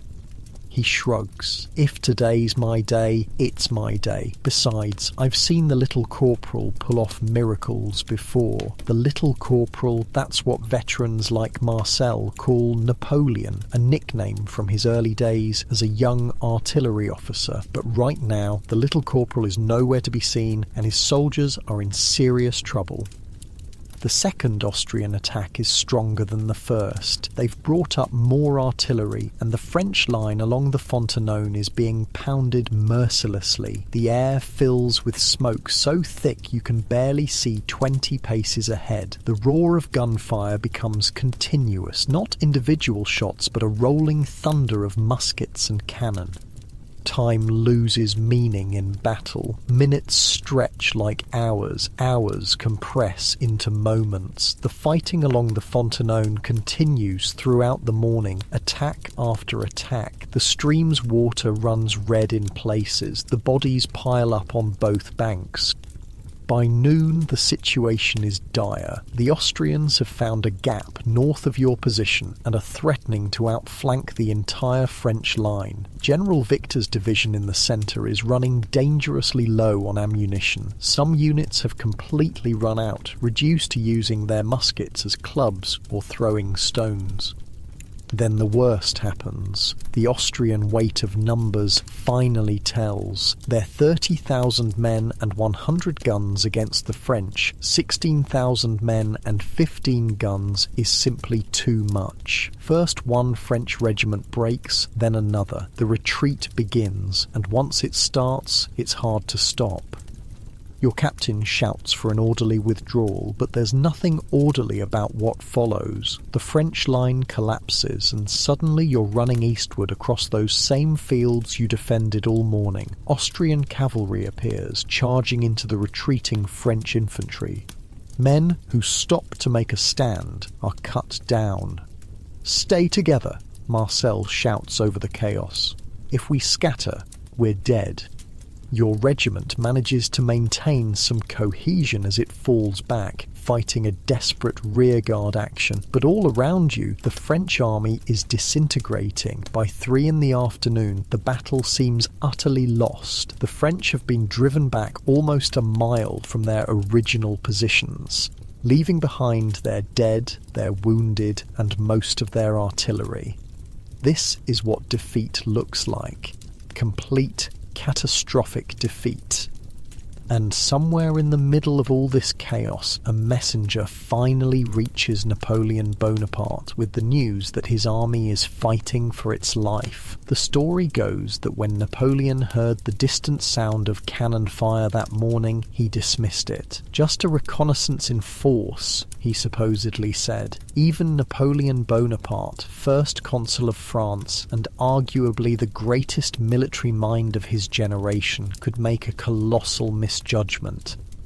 By the time he realizes his error and races toward the battlefield, the situation appears hopeless. The French army that had marched triumphantly over the Alps is now streaming eastward in retreat, pursued by victorious Austrians. You're exhausted, parched and terrified as you stumble across the plains east of Marengo. Your unit has been reduced to perhaps half its original strength. Marcel is still with you, blood streaming from a minor wound on his forehead but otherwise intact.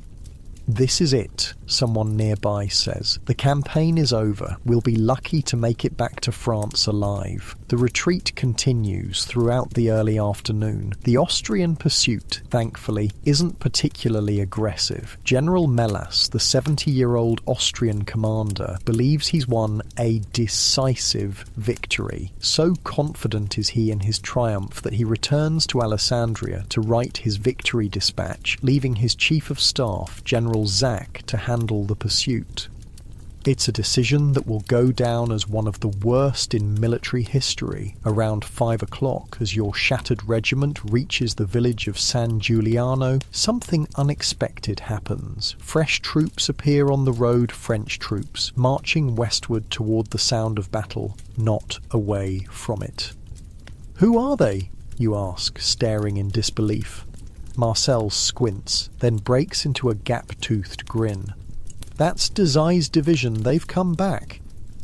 General Louis Desai had been detached from the main army with his division of 5,000 men to block what Napoleon thought would be the Austrian escape route. When Desai heard the distant sound of battle, he turned his division around and marched to the sound of the guns, a soldier's most sacred duty. Now, as the sun begins its westward descent, Desai's fresh troops are arriving on the battlefield, and with them is Napoleon himself, rallying the retreating soldiers. "I've gone far enough for today," Napoleon announces to his men. "It is my habit to sleep on the field of battle. The effect on morale is electric. Retreating soldiers stop in their tracks. Scattered units reform. Napoleon, the master psychologist as well as the master strategist, knows exactly what his demoralized army needs to hear." Wait, am I making this up? Did he actually say that? Look, Napoleon was basically a walking quote machine. Half the things attributed to him were probably made up later, but it makes for a damn good story, right? Desai reportedly tells Napoleon, "This battle is completely lost." But it's only 3 o'clock. There is still time to win another. And that's exactly what they set out to do. Napoleon quickly develops a new plan. While the remnants of his battered army reform their lines, Desai's fresh division will prepare a counterattack. General Marmont gathers all available artillery, just 18 guns, and positions them to blast the advancing Austrians. Meanwhile, General Kellerman's heavy cavalry, which has remained relatively intact, is held in reserve for the decisive moment. The Austrians, believing they're simply mopping up a defeated enemy, advance in a long column along the main road, their guard down. It's General Zach leading the Austrian advance guard of Grenadiers elite troops, but moving forward with the casual confidence of men who think the fighting is over. They have no idea what's about to hit them. At about 5:30, Desai's division strikes. The 9th Light Regiment leads the attack, pouring heavy fire into the surprised Austrians. For a moment, the Austrians waver, but then begin to form up to meet this unexpected threat. It's at this critical moment that tragedy strikes. General Desai, leading from the front as always, is shot through the heart and dies instantly. His last words, according to legend, tell the first consul that I die regretting that I have not done enough to live in posterity. Again, with the suspiciously perfect last words. I mean, who knows if he actually said that? The guy just got shot through the heart, not exactly prime time for eloquent speeches, but it's one of those stories that's too good to not tell. The death of their commander could have broken the French attack. Instead, it galvanizes Desai's men. Avenge our general becomes their battle cry as they surge forward with renewed fury. And then comes the masterstroke. As the Austrians struggle to deploy from column into line to meet Desai's infantry attack, Napoleon gives the signal. General Kellerman's 400 heavy cavalrymen mounted on massive horses and armed with long straight swords charge directly into the Austrian flank. The impact is devastating. The Austrian grenadiers, caught in an awkward formation and hit from an unexpected direction, crumble under the cavalry charge. Within minutes, what had been a victorious Austrian army disintegrates into panic. Over 2,000 surrender on the spot, including General Zach himself. The French counterattack spreads across the battlefield like wildfire. Units that had been retreating in defeat just hours earlier are now charging forward, driving the stunned Austrians back toward Marengo and the Bormida River. By nightfall, the battlefield that had witnessed a decisive Austrian victory at 3 o'clock has, by some military miracle, transformed into a decisive French victory by 7. The Austrians retreat in disorder across the Bormida, leaving behind thousands of dead, wounded, and captured. You and Marcel, who hours earlier had been certain you were facing defeat and possibly death, now find yourselves standing victorious on the same ground you'd been forced to abandon. The cost has been terrible, nearly 6,000 French casualties, but the Austrians have lost even more heavily, with 8,000 killed, wounded, or captured. As darkness falls, Napoleon Bonaparte stands triumphant on the battlefield of Marengo. This victory, snatched from the jaws of defeat, will cement his position as first consul of France and pave the way for his eventual coronation as emperor. And as for you and Marcel, you're alive, which is more than can be said for many of your comrades. You're exhausted, hungry, and blood-spattered, but alive. The next morning, the Austrian commander, General Melas, the man who'd been so confident of victory that he'd returned to Alessandria to write his triumphant dispatch, sends negotiators to Napoleon. The armistice he signs will give France control of northern Italy and cement Napoleon's reputation as a military genius. What no one mentions, of course, is how close it had been, how near to total disaster. In later years, Napoleon would rewrite the history of Marengo, downplaying his initial mistake and the role of men like Desai and Kellerman in salvaging victory. The official narrative would become one of strategic brilliance rather than a desperate comeback. But those who were there, men like you and Marcel, would know the truth, that Marengo wasn't just a victory, it was a miracle. That evening, legend has it that Napoleon, hungry after his near-defeat turned stunning victory, asked his chef to prepare him a meal. The chef, finding little in the way of provisions, cobbled together a dish using a scrawny chicken, tomatoes, garlic, and other ingredients foraged from nearby farms. This improvised dish would become known as chicken Marengo, supposedly one of Napoleon's favourites thereafter.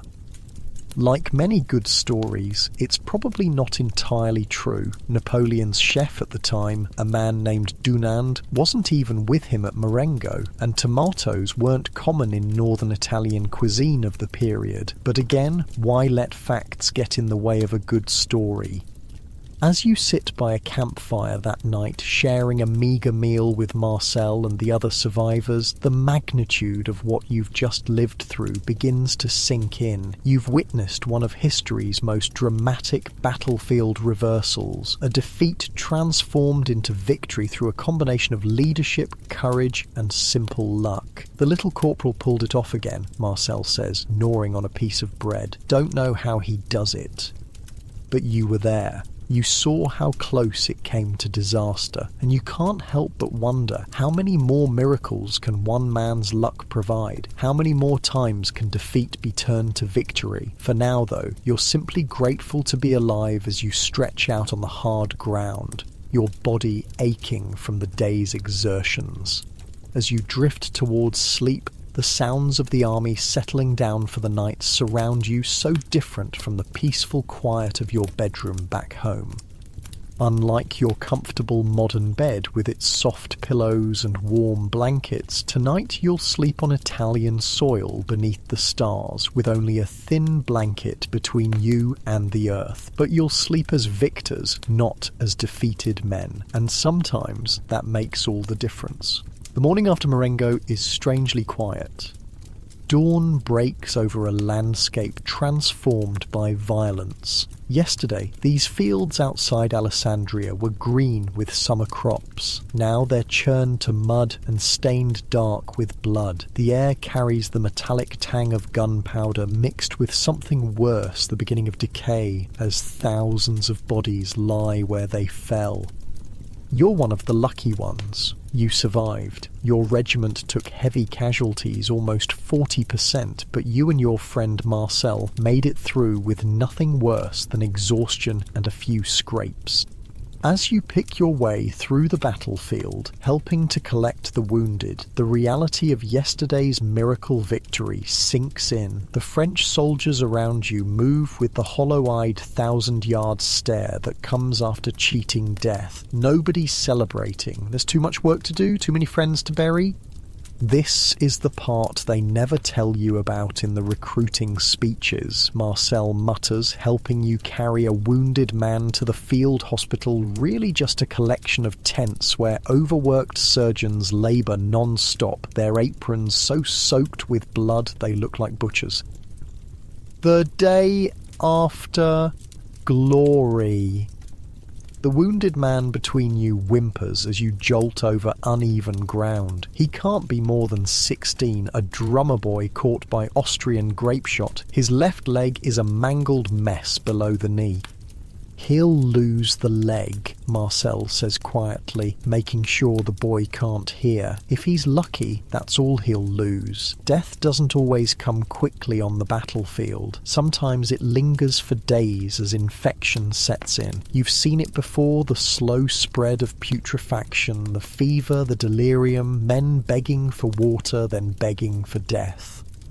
You reach the hospital tents and surrender your burden to a harried medical orderly. The smell inside is overwhelming: blood, urine, feces, and the sickly sweet odour of gangrene. The sound is worse: moans, screams, and the terrible wet sounds of surgery performed without anaesthesia.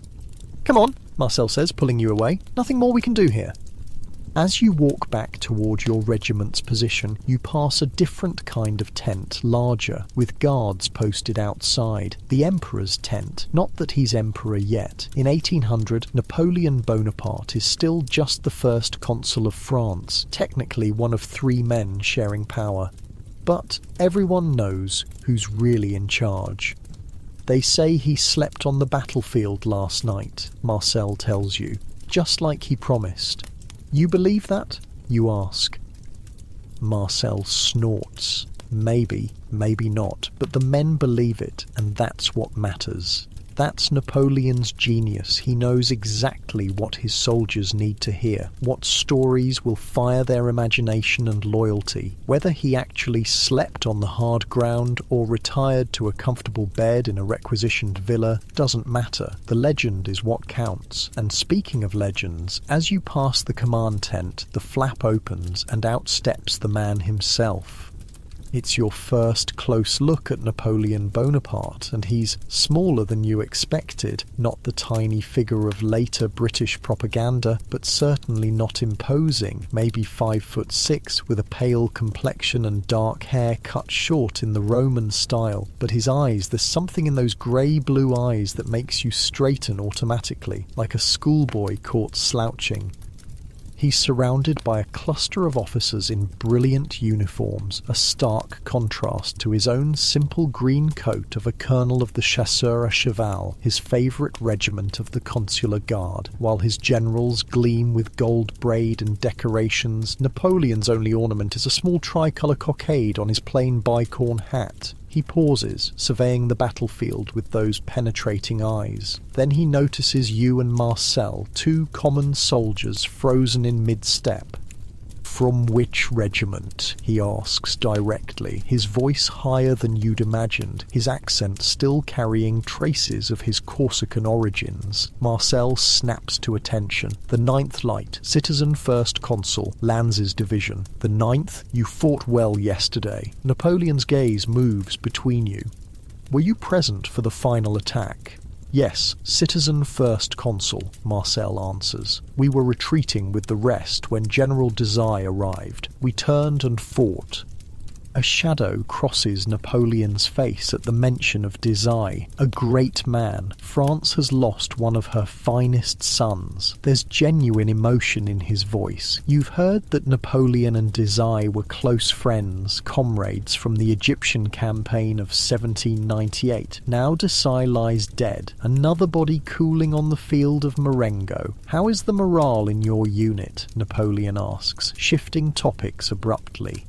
Marcel hesitates, and you can see him debating whether to speak the unvarnished truth or a comforting lie. He opts for somewhere in between. The men are tired, Citizen First Consul, and hungry, but proud of yesterday's victory. Napoleon nods, as if this confirms what he already knows. The supply wagons will arrive today. Meanwhile, there will be distributions of captured Austrian provisions. His gaze moves to you. "And you, soldier? Your thoughts?" The question catches you off guard. You're nobody, just one common soldier among thousands. Yet here's Napoleon Bonaparte asking your opinion as if it matters. I think the men would fight better on full stomachs, Citizen First Consul," you manage, immediately regretting your boldness. But Napoleon's mouth quirks in what might be the ghost of a smile. "Indeed, an army marches on its stomach, as I am constantly reminding my quartermasters." He turns to one of his aides. "General Berthier, see to it that food distributions begin immediately, using the Austrian supplies if necessary." "Yes, Citizen First Consul," the aide responds. With a curt nod to you and Marcel, Napoleon continues on his inspection, trailed by his entourage of glittering officers. "Holy shit," you breathe once he's out of earshot. "Did that just happen?" Marcel looks equally stunned. "I think we just became part of the legend, and that's how legends grow, one small interaction at a time, spreading through an army of thousands." By nightfall, the story of Napoleon personally ordering food distributions after speaking with common soldiers will have travelled through the entire camp, growing more impressive with each retelling. The reality of those food distributions is somewhat less impressive. Your dinner that evening consists of captured Austrian hardtack rock-hard biscuits designed to last for months without spoiling, softened in brackish water, along with a small portion of salted pork and a ladleful of thin soup. Luxury compared to yesterday's near starvation, but hardly a feast. Still, with full bellies for the first time in days, the mood in the camp improves noticeably. Men who yesterday were too exhausted to do more than collapse into sleep now sit around campfires, talking and even laughing. The horror of battle begins to fade, replaced by the peculiar camaraderie that exists only among those who have faced death together and survived. "You know what's funny?" Marcel says, chewing thoughtfully on his softened hardtack. "I've been in the army 7 years, fought in maybe 20 battles, and I can't remember most of them. They all blur together after a while, but I'll remember Marengo till the day I die." "Because we almost lost?" you ask. He shakes his head. "Because we shouldn't have won. Days like yesterday, they're what separate the truly great generals from the merely good ones. Any officer can win when everything goes according to plan, but to snatch victory from certain defeat, that takes something special." Around your campfire, other soldiers nod in agreement. Despite his mistakes earlier in the day, spreading the army too thin, misreading Austrian intentions, Napoleon had managed to turn catastrophe into triumph in the space of a few hours. If that isn't military genius, what is? As night falls, you find yourself assigned to sentry duty along with Marcel and 2 other men from your company. Your post is near the edge of the camp with a clear view of the darkened battlefield where Austrian torches flicker as they continue collecting their dead and wounded. "Think they'll try again tomorrow?" one of the other sentries asks nervously, a young recruit on his first campaign. Marcel shakes his head. "Not a chance. Their army's broken. Melas will be lucky if he can get his remaining forces across the Po River intact." "So what happens now?" you ask. Marcel shrugs. "The Austrians sue for peace. We get to go home heroes. Bonaparte becomes a little more powerful, and then we wait for the next war to start." "You're a cynical bastard," the 4th sentry laughs. 7 years in Bonaparte's armies will do that to you, Marcel replies, but there's no bitterness in his voice. Despite his cynicism, you know he admires Napoleon. They all do, these veterans who followed him from victory to victory across Italy, Egypt, and now back to Italy again. The night passes slowly. You fight to stay awake, pinching yourself and pacing to keep from nodding off. Falling asleep on sentry duty is punishable by death, though in practice, first offences are usually handled with a brutal flogging instead. Neither option appeals to you. Around midnight, you notice movement on the darkened plain. Tensing, you raise your musket, peering into the gloom, but it's not an Austrian patrol, it's a woman, moving among the bodies with a lantern. "What the hell?" the young recruit whispers. "Who is that?" "Camp follower," Marcel says grimly, "robbing the dead." In every army, there are women who follow the troops' wives, lovers, laundresses, cooks, and yes, scavengers who strip the battlefield of valuables after the fighting ends.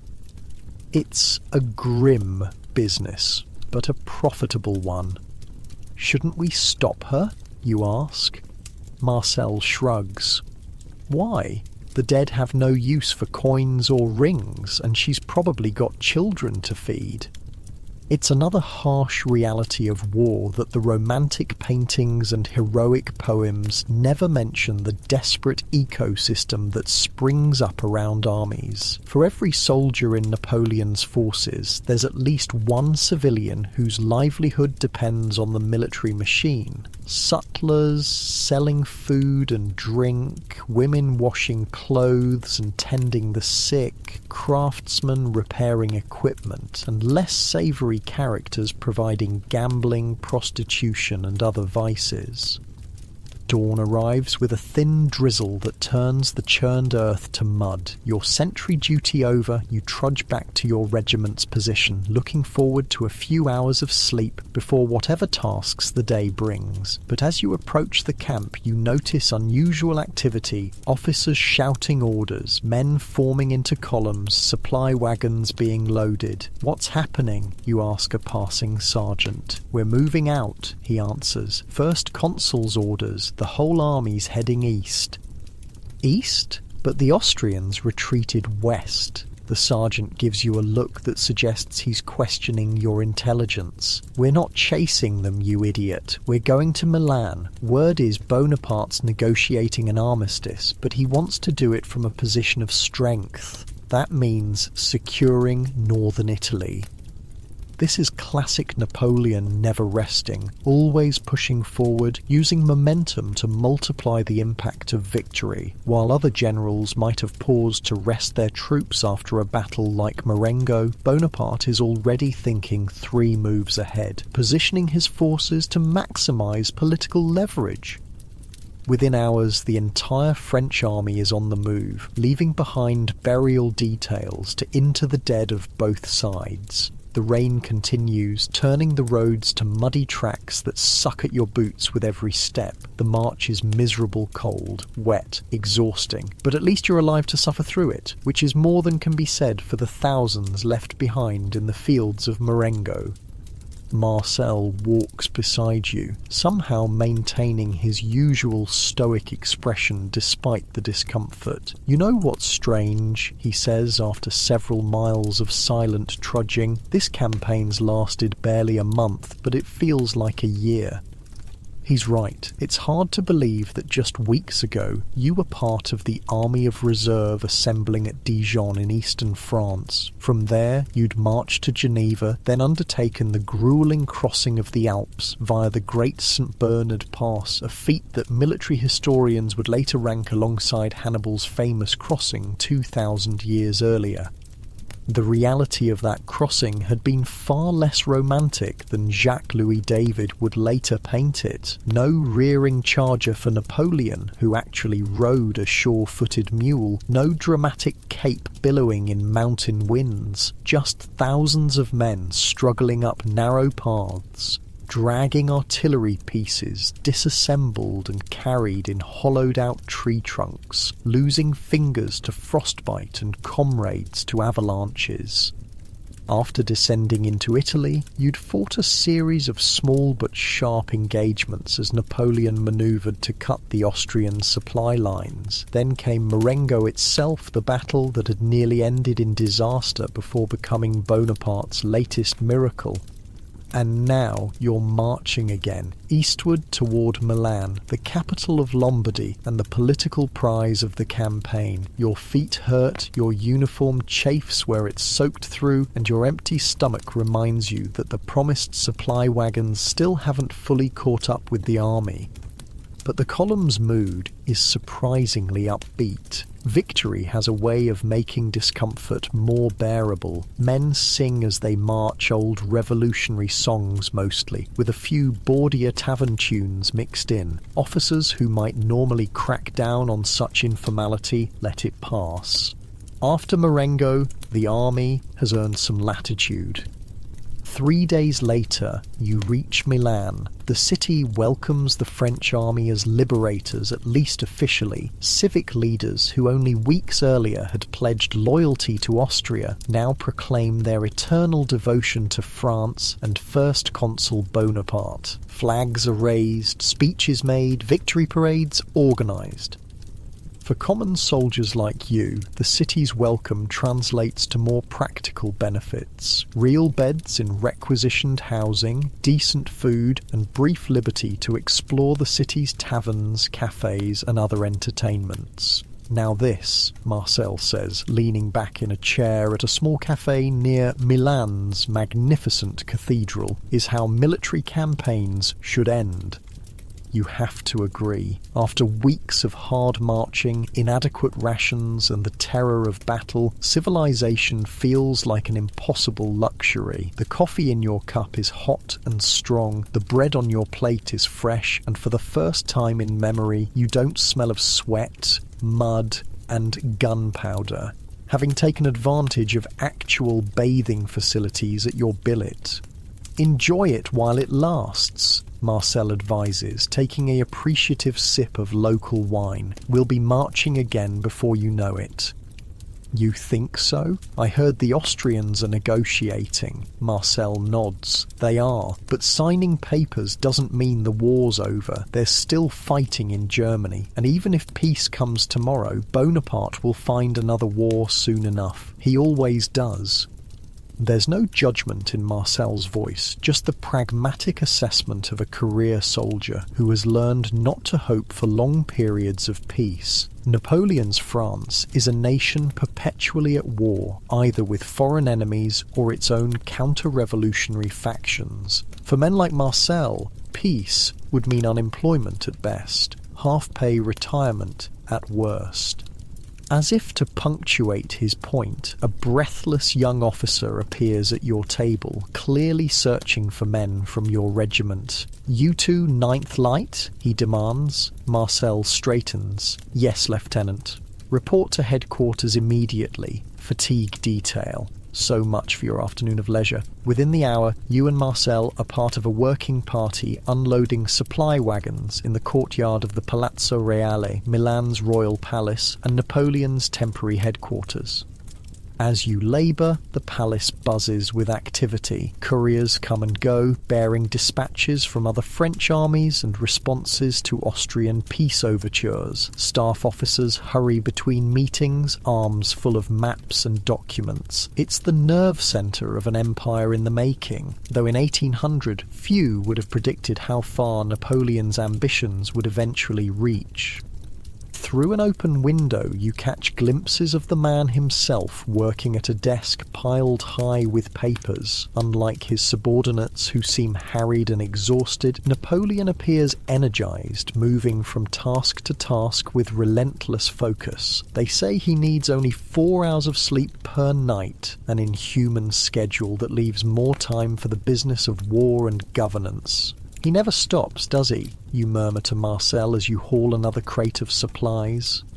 "That's why he wins," Marcel replies simply. "While other generals sleep, he plans. While kings hold court, he studies maps. He outworks everyone." It's an insight into Napoleon that historians would later confirm. His genius wasn't just tactical brilliance or personal courage, but an almost supernatural capacity for work, an ability to process information and make decisions faster than his opponents.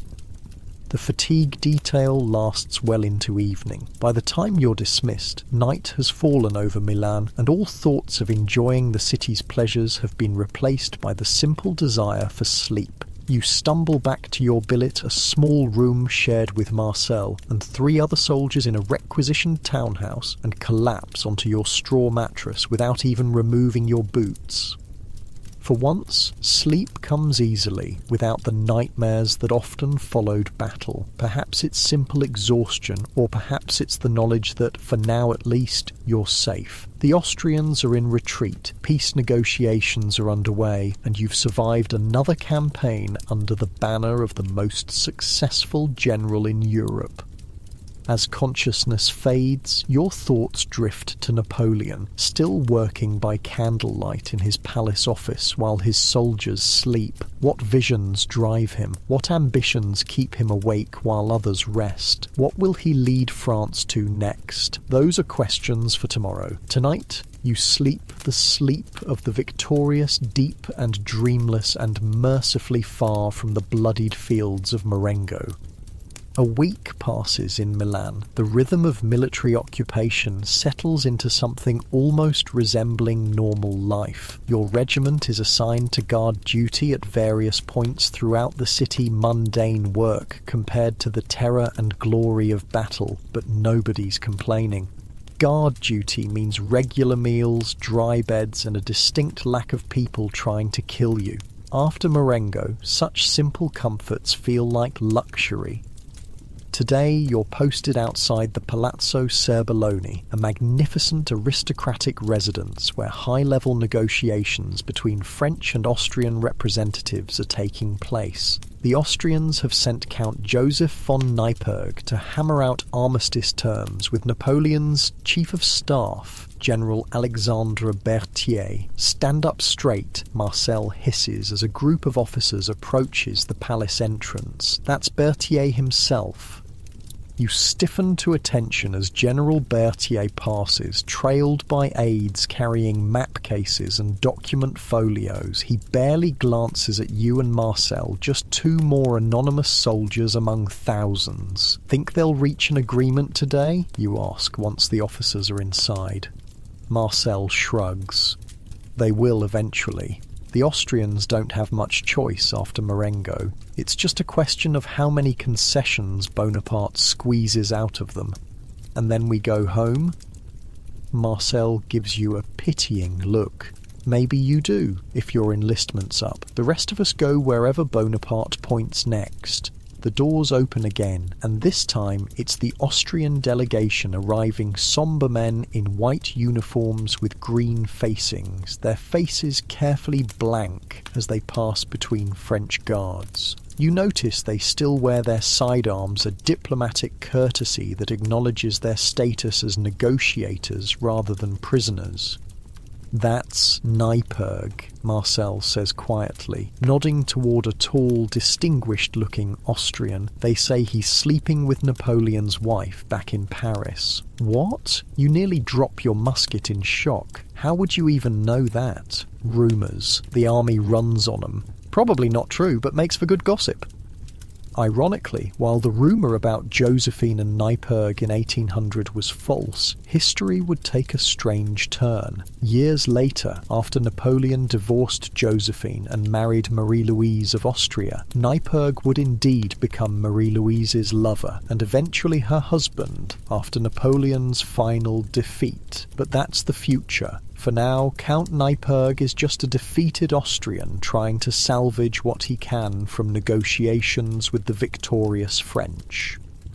The morning passes slowly. Guard duty is mind-numbingly dull hours of standing at attention, punctuated by brief moments of activity when someone enters or exits the palace. Your legs ache, your back stiffens, and boredom becomes its own special form of torture. "What do you think they're talking about in there?" you ask Marcel during a quiet moment. "Territory, money, prisoners, the usual." Marcel's been through this before in previous campaigns. Bonaparte will demand northern Italy, maybe parts of Germany too. The Austrians will try to keep as much as they can. Eventually they'll reach a compromise that neither side loves, but both can live with. "And that's peace?" Marcel snorts. "That's a pause. Big difference." Around midday, the negotiations break for lunch. Servants appear with trays of food and wine, not for the guards of course, but for the diplomats inside. The smell of roasted meat and fresh bread wafts through the open doors, making your stomach growl despite the bread and cheese you had for breakfast. "Christ, I'm starving," you mutter. "Always are on guard duty," Marcel commiserates. "It's the standing still, burns more energy than marching somehow." As the diplomatic lunch continues inside, you notice a small commotion at the far end of the street. A crowd is gathering, parting to make way for someone. Then you hear it, the growing sound of cheers and applause, moving closer. "Bonaparte," Marcel says, straightening his posture. "Has to be." He's right. Moments later, Napoleon himself appears, walking briskly toward the palace. Unlike his usual military entourage, he's accompanied by just 2 aides and seems to be in civilian dress, a simple dark coat and white breeches rather than his military uniform. The crowd follows at a respectful distance, ordinary Milanese citizens straining for a glimpse of the man who has become the most famous figure in Europe. Some call out his name, others simply applaud. Napoleon acknowledges them with brief nods but doesn't slow his pace. As he reaches the palace steps, you and Marcel snap to attention, presenting arms with parade ground precision. Napoleon pauses, his sharp gaze taking in your regiment's insignia. "The 9th Light," he remarks. "You were at Marengo." "Yes, citizen first consul," you both answer in unison. Napoleon studies your faces for a moment, and to your surprise, a flicker of recognition crosses his features as he looks at you. "We've met before, soldier." You're stunned that he remembers. "Yes, citizen first consul, the morning after the battle." He nods, satisfied. "How is morale in the city?" "Good, citizen first consul," Marcel answers. "The men are well rested and well fed." "Excellent. They've earned it."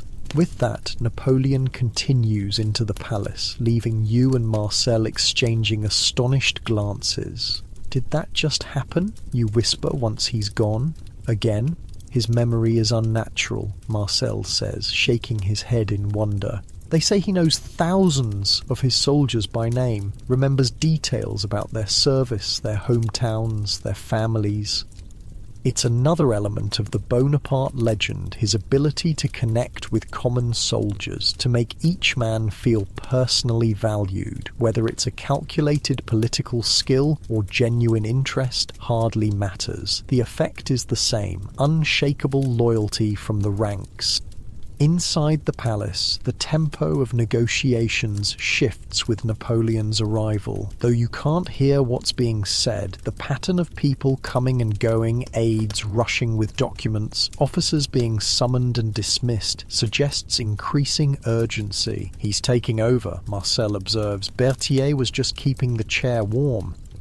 By late afternoon, an unusual stillness has fallen over the palace. No more messengers rushing in and out, no more huddles of staff officers discussing developments. Whatever is happening inside has reached a critical stage. When the doors finally open around dusk, both delegations emerge together. French and Austrian officers intermingled, their expressions professional but noticeably relaxed compared to earlier. Behind them comes Napoleon, deep in conversation with Count Neipperg. "It's done," Marcel murmurs. "Look at them." You see what he means. The body language has changed completely. There's still formality, but the tension has dissipated. Whatever terms have been agreed upon, both sides seem reasonably satisfied or at least resigned. Napoleon and Neipperg pause at the top of the palace steps. They shake hands firmly, exchange a few final words, then part ways, Neipperg to rejoin his Austrian colleagues, Napoleon to confer with Berthier and his staff. As darkness falls, you and Marcel are finally relieved from your post by the night watch. Your legs are cramping from hours of standing, and your empty stomach has progressed from complaining to outright rebellion. "Come on," Marcel says. "I know a tavern near our billet, not too expensive." The tavern is crowded with off-duty French soldiers and curious locals. Despite the language barrier, a rowdy camaraderie has developed, aided by the universal translators of wine, music, and mutual curiosity. You find a small table in the corner, and Marcel somehow procures 2 bowls of hearty bean soup and a carafe of local wine. "To peace," he says, raising his cup, "however temporary." You clink cups and take a grateful swallow. The wine is rough but honest, warming you from the inside. "So, what happens now?" you ask between spoonfuls of soup. "Now?" Marcel tears off a chunk of bread. Now the first consul becomes more powerful than ever. Marengo's made him untouchable. The revolution's over, my friend. Bonaparte's France is beginning. Is that good or bad?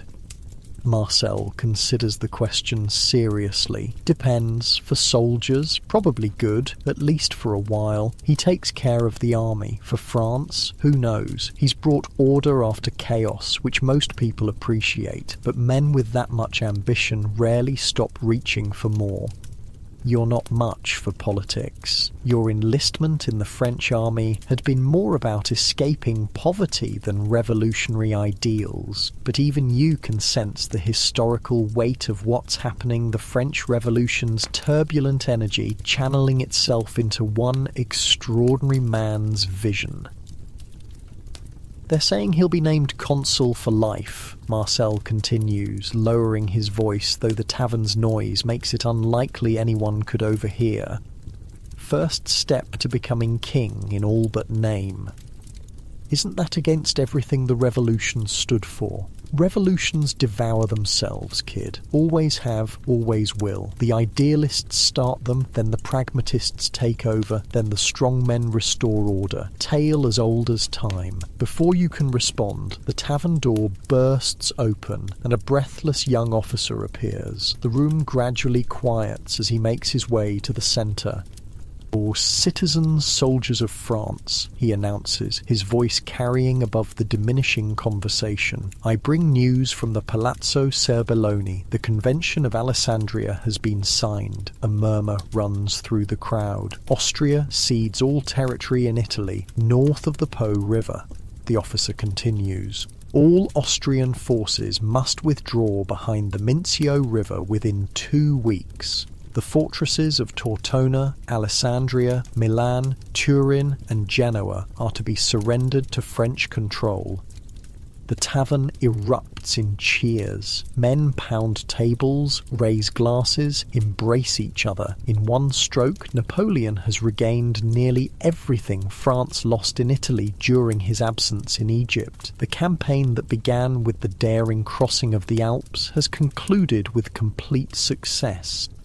"And one more announcement," the officer shouts over the celebration. "The first consul will depart for Paris within 3 days. Units assigned to the Army of Italy will remain under General Massena's command. All others will prepare to return to France." This news brings another round of cheers, especially from those like you whose regiments aren't part of the occupation force. Going home, or at least back to France, is a prospect worth celebrating.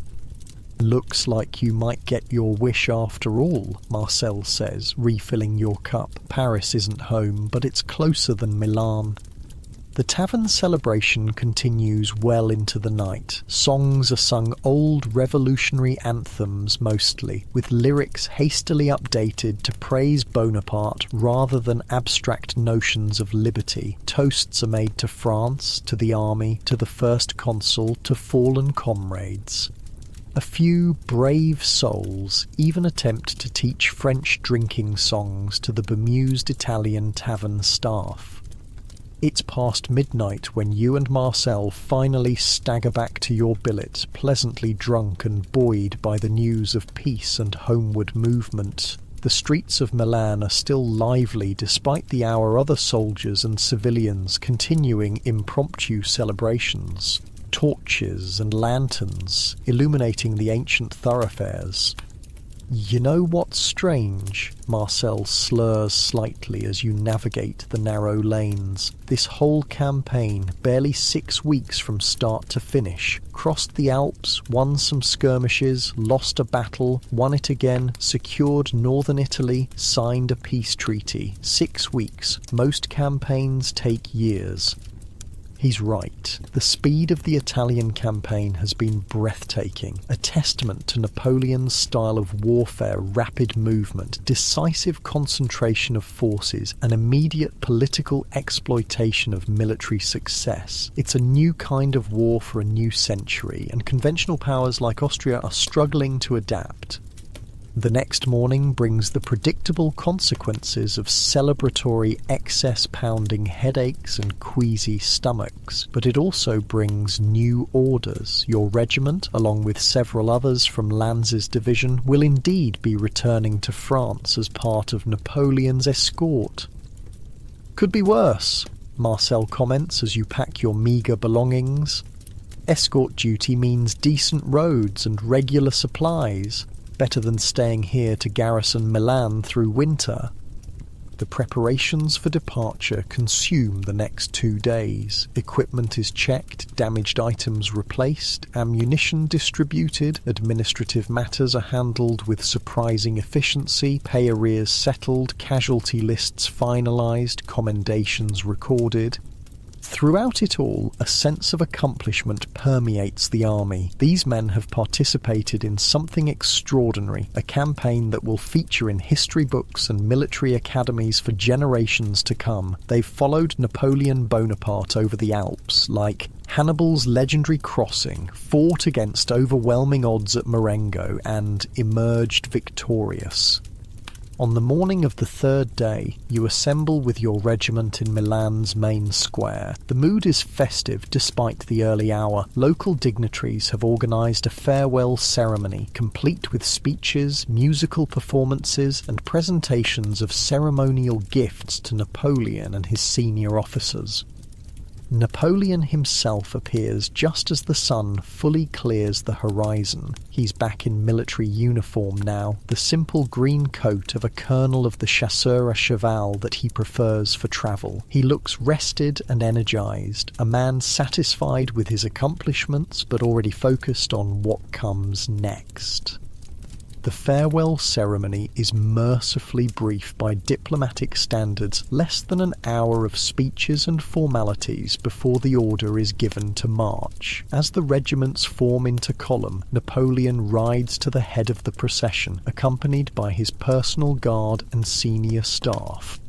And just like that, you're leaving Milan, retracing your steps across northern Italy, this time as part of a triumphant procession rather than an invading army. The pace is deliberately measured about 15 miles per day, comfortable enough to avoid exhaustion, but sufficient to make steady progress toward France. So different from coming here, you comment to Marcel as you march. No forced marches, no short rations, no Austrians trying to kill us. Enjoy it, he advises. Peace never lasts. The journey takes on an almost ceremonial quality. In each town and village, local officials organise welcomes for the first consul. Women toss flowers, children wave improvised tricolour flags. Feasts are prepared for officers while common soldiers receive at least token hospitality. It's like a Roman triumph, Marcel observes after one such reception. The conquering hero returns in glory. The comparison is apt. Napoleon has consciously modelled many aspects of his public image on ancient Rome, from his close-cropped Brutus hairstyle to the eagles that will soon crown French regimental standards. The Roman parallels feed his legend and align him with classical virtues of discipline, courage, and civic duty. 6 days into the journey, you reach the foothills of the Alps, the same mountains that posed such a formidable challenge during your advance into Italy now stand as the final barrier between you and France. But this crossing will be different: better weather, established routes, proper supplies. The night before beginning the ascent, your regiment camps near a small Italian village nestled against the mountain slopes. As darkness falls, campfires blossom across the valley floor, thousands of pinpricks of light marking the presence of Napoleon's returning army. You sit with Marcel and others from your company, sharing wine purchased from villagers and trading stories of the campaign. The conversation eventually turns to Marengo itself, the pivotal moment that transformed the entire expedition from potential disaster to unqualified success. I still don't understand how we won, a young recruit admits. We were beaten, actually beaten. I was running away, and I'm not ashamed to admit it. How did it turn around so fast? Desykes' arrival helped, an older sergeant answers. Fresh troops when we needed them most, and Kellerman's cavalry charge, another adds. Never seen anything like it. 400 horsemen breaking thousands of Austrian grenadiers. But it was Bonaparte who put it all together, Marcel says quietly. Any other general would have accepted defeat, tried to save what he could. He refused to lose, so he didn't. There's murmured agreement around the fire. Whatever his other qualities, Napoleon Bonaparte possesses an indomitable will that seems to bend reality to his purposes. It's a trait that inspires both admiration and unease, even among his devoted soldiers. As the fire burns down to embers and men begin to seek their bedrolls, you find yourself strangely reflective. The campaign has changed you in ways you're only beginning to understand. You've seen death up close, experienced the chaotic terror of battle, witnessed history being made by extraordinary individuals. Marcel, you say as you both prepare for sleep, do you ever wonder what all this is for? The fighting, the dying, the treaties that won't last? He's quiet for a long moment, staring up at the star-filled sky. Sometimes, he finally answers, but I've stopped looking for meaning in the grand sweep of things. There's just the duty in front of you, the comrades beside you, and the life you make between battles. That's it? That's plenty. He rolls onto his side, pulling his blanket tighter. Get some sleep. We start climbing tomorrow. As you lie back on your simple bedroll, so different from your comfortable bed at home, you ponder Marcel's philosophy. Perhaps he's right. Perhaps there is no greater meaning to find in empires rising and falling, in borders being drawn and redrawn by men like Napoleon Bonaparte. Or perhaps you're simply too close to these events to see their true significance. Maybe future generations will look back on this time on Marengo, on Napoleon's rise, on this entire era of revolution and war, and discern patterns and purpose that remain invisible to those living through them.